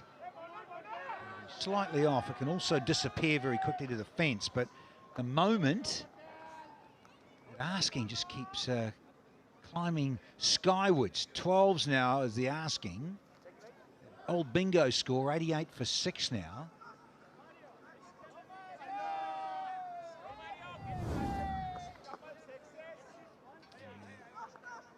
Trent Bolt, yeah, he's got one up his sleeve. Garker, of course. Just decide, yeah. Another one there to go back to Pollard with his little band of tricks. Round the wicket. Get one, that's all. Let's go side on and catch up with Aman Patel. Well, I've got two guys right next to me, and Xander, he's got the biggest smile on his face because your favorite player's out there right now. Who is your favorite player? Marcus Stoinis. I love Marcus Stoinis. You love Marcus Stoinis, and I love how you got into the game. Tell me that story. You were playing some online computer game. What was that? Yeah, so I played Google Cricket, and then just watching it on the television with my grandmother. Muma, I love you if you're watching, and just a beautiful game, you know, most beautiful game in the world. So there you go, Muma. We love you. And you brought your friend here. Now, you've traveled how many hours by train to get here? About 6 hours total. 6 hours by train, and it's just for cricket. Just for cricket. And how's he taught you the rules? You picking it up? I'm picking it up. I'm asking so many questions. I'm sure he's annoyed by now. Well, cricket's finally in LA. How great is that to have it in your backyard? it's the most beautiful sport in the world, and I'm so blessed. You know, it's such a blessing to be able to see our favorite players, and I love Major League Cricket. Thank you guys so much for this opportunity to watch the most beautiful game in the world. So, well, Xander, next time we see you, we need Muma right next to you because that would be an incredible thing. Xander, thank you so much, my man. Thank you so much. Guys, Major League Cricket is for everybody. Give those men a season ticket. Oh, it's just the odd one keeps a little low and then the other one fizzes through. So very challenging here for Stoinis and Harmeet. Try and get up and over. I can also tell a little exciting stat. No MLC team has ever won needing 46 plus from the final 4 overs with only 4 wickets remaining. Cutting it down to almost 3 now. They need 44. Dano, being a buzzkill here, my friend.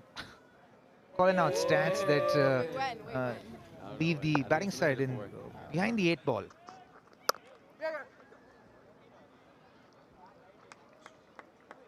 Keep the strike. 17 gone, 90 for 6.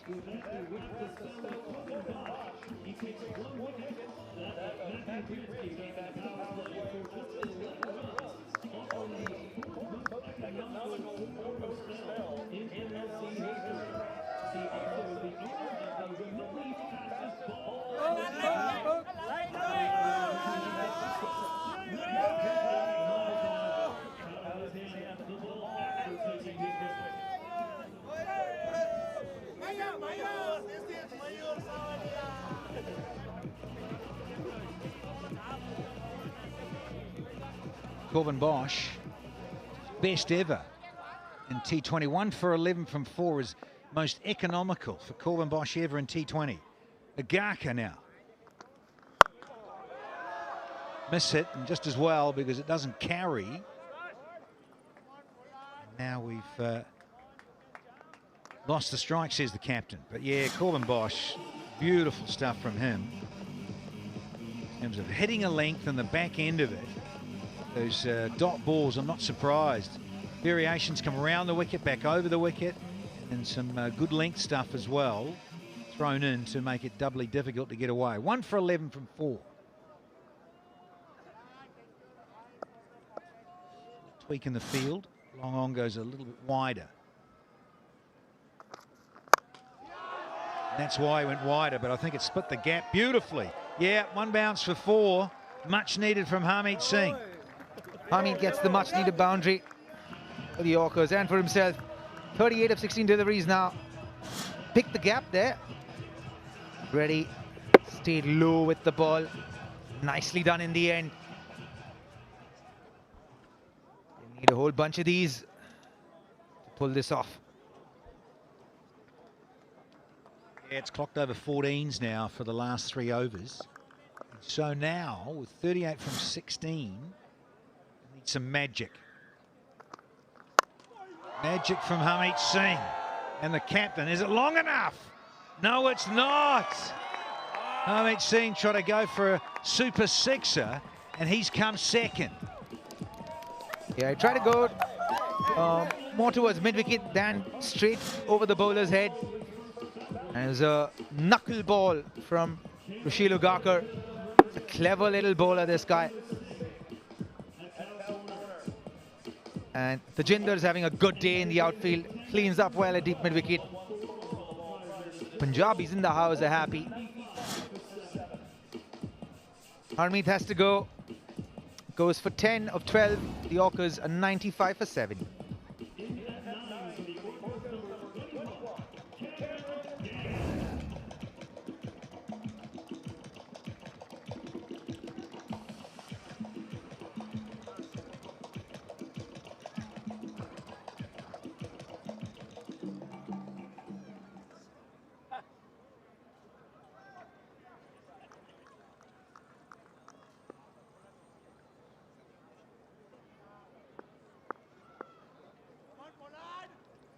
Gannon's in.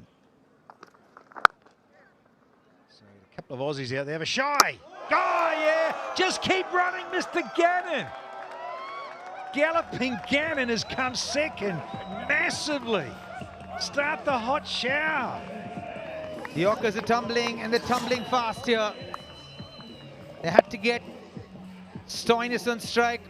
It was a risky single. The risk didn't pay off. Has to go. Puran hits the stumps, and Gannon goes for a block. 95 for 8.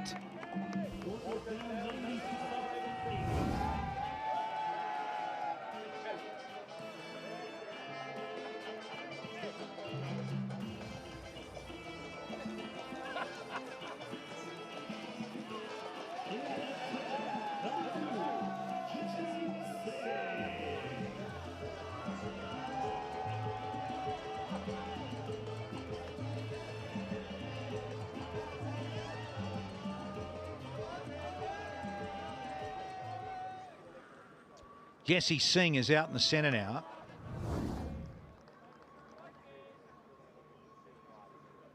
8 down now, so it really is coming apart here for the Orcas. Captain says, I've had a guts full of all this and I'm going to carve it over extra. Well played, Marcus S. 99 for 8. Yeah, he was going to go for 4 or 6 in this ball. There are 2 balls to go. Need to bring down the strike rate, the required run rate. Punches it over extra covers for 4. This is too much to do now. He'll be forced to take a single to farm the strike for the next over.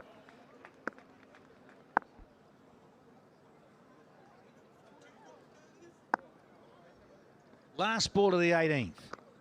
Not quite. The light was flashing, you can cross the road. But then it went red and said no. False start here from Agaka. 1 more to go. So the over reads 9.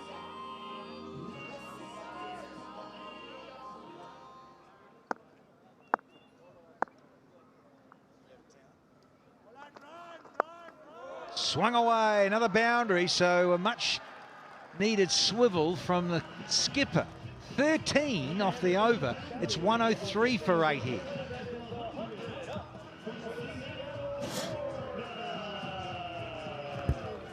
Yeah, that was asking to be hit. He would have been happy to take a single, but just misdirected, paid the price. The good thing is, Stoyas is not on strike.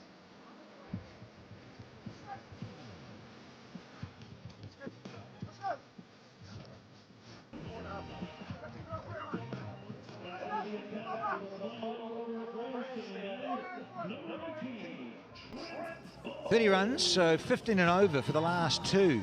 Not impossible, but of course, in these conditions, on this brand new surface here at Pomona, tricky. You're up against one of the best finishers in the game, and Trent Bolt. Seen it all, done it all, been around the scene for a long, long time. Trent Bolt's going to come left arm round here, up against Jesse Singh. It's the right thing, and immediately gives the strike back to the skipper, Marcus Stoinis. 29 of 11 deliveries now. And the skipper of the Orcas will have to do the bulk of the scoring, just like he did on this ball. Misdirected. Last delivery from Rushil.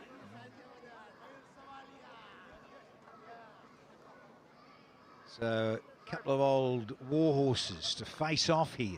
Stoinis v Bolt. A lot of franchise cricket against each other, as well as international duty in the past. Still not quite happy here. So he's got to get back and reload here, Bolt. Stoinis wasn't quite ready. I don't think there was any issue with the sight screeners. I think he was quite organised. Stoinis to face up. 29 from 28. Can this disappear for a sixer?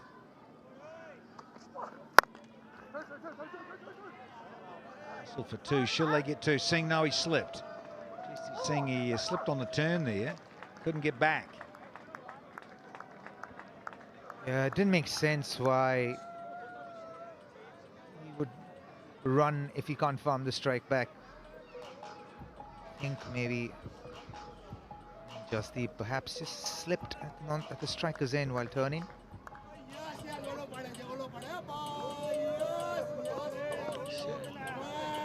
Fans have come in this evening. Oh, that's a nice clip. I think that'll race away. Will it just enough? Oh, yeah, wins the race, the ball.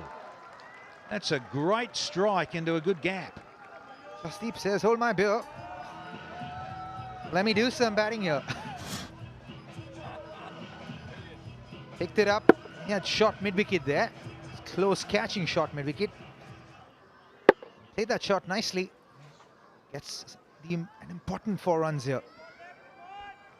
He says, look out, Skip. Got a few shots in my locker as well. Half an over to go. Oh, yeah, now that is tasty. That is a serious delivery. Thinking, is that one for the over? I don't know. Did it whistle past about bicep height? I don't think it's been signal one for the over by Wayne Knights, or getting the signal from square leg with Jermaine Lindo. That was a very quick, tasty delivery. Yeah, clever bowling. Nicely done from Trent Bolt. Experience coming to the fore there. And immediately went to the square leg umpire and said, that is not a no ball. Sorry, that is not a bouncer. Gold.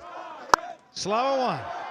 Oh, loses his footing and loses the pill over the process of extra cover. That is simply outstanding here from Jasdeep Singh. Well, we want to know how he played that shot, because he slipped over and managed to get enough pad on it, and he hit a 6 to the longer side of this ground. And a slower ball, one-handed. Wowzers, 269 feet 6. There you go. All right, out of the middle of the bat. Shot and a half that. We've got one to go. Here we go. Has he got hold of this? Into a gap? You betcha. Suddenly 16 off. They needed 15 each. 16 off the 19th. They need 14. It's 119 for 8. That is something. To finish off the over, shot ball again, managed to get bat on ball. Just slightly late, all right, but enough power behind that ball. It hit on the sticker. Danny, how did that ball go for 4? Bats these days. Maybe your good ones too, thanks. Mark Boucher in the MI dugout, the head coach, looking a little nervy, a little edgy. Mitch McClenaghan with him. Yeah, little pensive looks in that MI New York dugout. Now you've got Stoinis. The unlikely hitter there, Jasdeep Singh. 15 on his own there. So the skipper's 30 not out. And the final over, this is gutsy. From the very experienced, the man who's played the most T20s ever in the history of 2020 cricket. It's Kyron Pollard against Stoinis. Swatted and batted all the way. What a start to the finale of this game. He boshed that. He was asked to be hit. Shot delivery. Sitting up on this wicket. It was a slowie. And just sat up nicely for Stoinis to pump it over long off for 6. The game's alive. The game's almost done. Q Kesey, where is she? It's been smoked. These streets will inspire you. Well, they certainly are here for the Orcas in Pomona. Poor old New Yorkers. They're a little nervy now. Oy.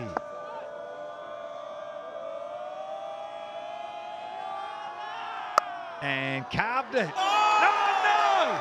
That's been plucked out of thin air. Is that Shepherd? Romario, you cracker. That is simply outstanding, and it's a key moment in this match. Romario Shepherd, you beauty.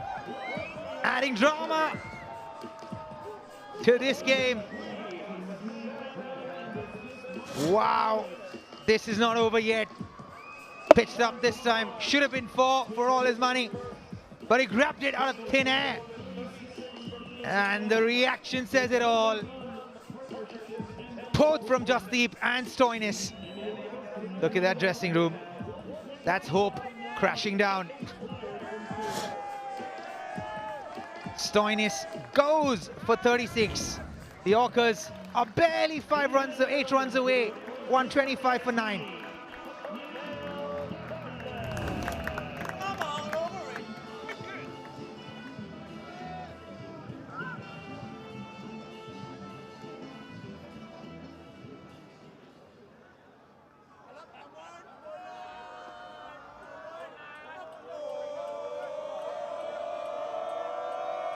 The Bartman's out in the middle.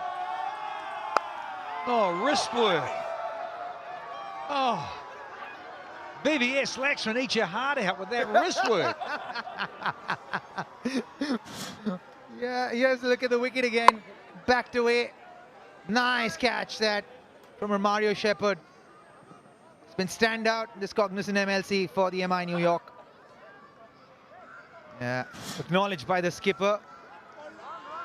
But Bartman comes out and comes with intent. Hydrobatic technique to the fore. Now, we've got Jesse Singh. There it is, look at that. Beautifully bowled. Brave and all the smarts from KP. Bowled by Kieran Pollard. Jasdeep now. This is the first delivery. Bartman, picked up so nicely. He wanted to.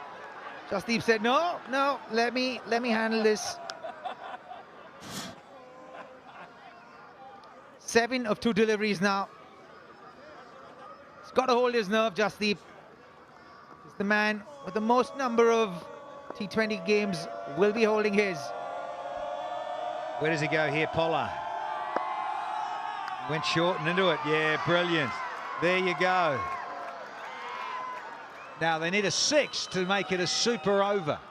They need 7 to win, but if he hits it out of the ballpark, we're going into extra time. Pendulum stuff here at Pomona.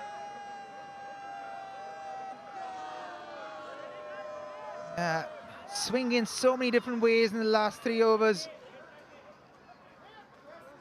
Yeah, well, folks, we'll come down to another last baller. Who'll forget the one at the Oakland Coliseum with Nikhil Chowdhury. Here we go. Stand where you are, Jasdeep. Stand and deliver. Oh, too short. What a shame. Couldn't get enough on it. So MI take it out. Match 17 and Cognizant MLC 2026. Yeah, goes to the men in blue. And he's pumped here, Pollard, because his first ball went for 6. And you thought, uh-oh. And then, what an amazing catch from Shepherd. That was 4 written all over it.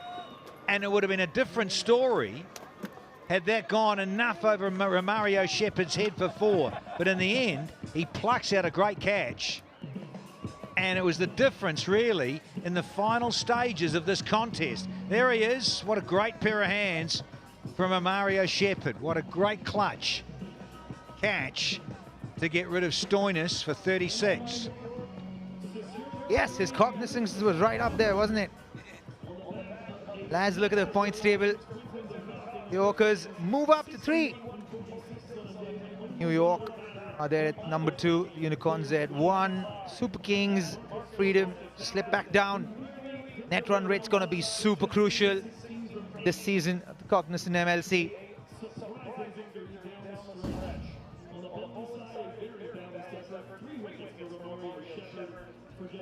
Or relieved Mark Bouch, the head coach of MI New York. Yeah, they were feeling the heat in that dugout. That is for sure. Now, got the smiles on the face. Yeah, looks to the Evans, does Nicky Poran, knowing in a way it was too close for comfort. Look at this for Pollard. Yeah, that's what it means. He's played a heck of a lot for Mumbai franchises around the globe. You think of the Mumbai Indians itself in India. You think of here in Cognizant MLC. You think of in South Africa in the SA20. Very busy fella around the globe for Mumbai franchises. So they take the spoils tonight. Close, but no cigar there for Marcus Stoinis and his Orcas. They lose by 5, that's all. 1 hit. 1 hit would have done it. They could have got there, but they couldn't because in the end, Shepherd got in the way with that remarkable catch. It was humming that from Stoinis. A little bit of Jasdeep Singh at the bottom. Look at that, 16 from 8. It was superb. Striking 15 in that 1 over off Bolt. And it got really tight towards the end. But they do take the spoils to those in blue. Bowlers, they're liking it here, Roberto. Yeah, look at that. Beautiful from Bosch. 2.75 runs and over. 13 dot balls. Similar with Bolt. Went for 6.5, but he went 15 in that last over. But the man who stood out was Romario Shepherd. 14 dot balls, 3 wickets, 16. He is bowling like an absolute dream. And Pollard holding his nerves in the end. Rightio, let's catch up sideline now with Amman Patel. Here with Marcus Stoinis, captain of the Seattle Orcas. Tough luck with the game today. I want to take you back to the first innings. At the end of it, 133. Did you feel that that was a good total to chase down? We thought it's probably about par. We had our chances to restrict them, which we didn't take, which is fine. It's unfortunate. But yeah, we were reasonably happy. I think we squeezed them really well in that back 10 overs. You talked about those back 10 and then the early period of your batting innings in the twilight kind of the day. Did you feel that was the toughest time to bat? No, I thought the 40 overs were tough to bat. Yeah, I'm not sure whether that's, that's definitely a bit of a fight of T20 cricket. In terms of the last 3 overs, 43 needed from the last 3. What was the conversation like and the belief between you and your partners out there? Well, yeah, unfortunately got to the position where we needed to really hit some boundaries, and we did that, and we got the game close. Jesse batted phenomenally, so good on him. But yeah, I think we just lost wickets consistently, and it's hard to start, it's hard to score on that thing, so yeah, it's a bit unfortunate. Tough luck today, and good luck the rest of the way, Marcus. Thank you. Very frustrating for Marcus Stoinis and his team, but 132 for 8, as Marcus Stoinis said. He thought it was about par. De Kock was outstanding with Tajinder, and they were the stars. And then you look at Stoinis himself, 3 for 14, Barton 2 for 23, and Jesse Singh 2 for 36 are pretty good. And in reply, 127 for 9, just fell short. Stoinis himself is trying to fight it out for player of the match, I reckon. And Jasdeep Singh. MI New York lose. They get up and party because they've been losing of late, but now they get a win by 5 runs here in match 17.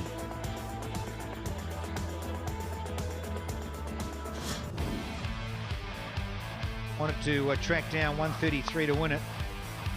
A couple of little streaky strokes, and then yeah, one that kept low from Bolt, round the wicket, flattened the poles. Catching was pretty good. Romario Shepherd, fine pair of hands him. You look at Jayasuri, played a couple of sweet strokes. Then Seifert couldn't get going.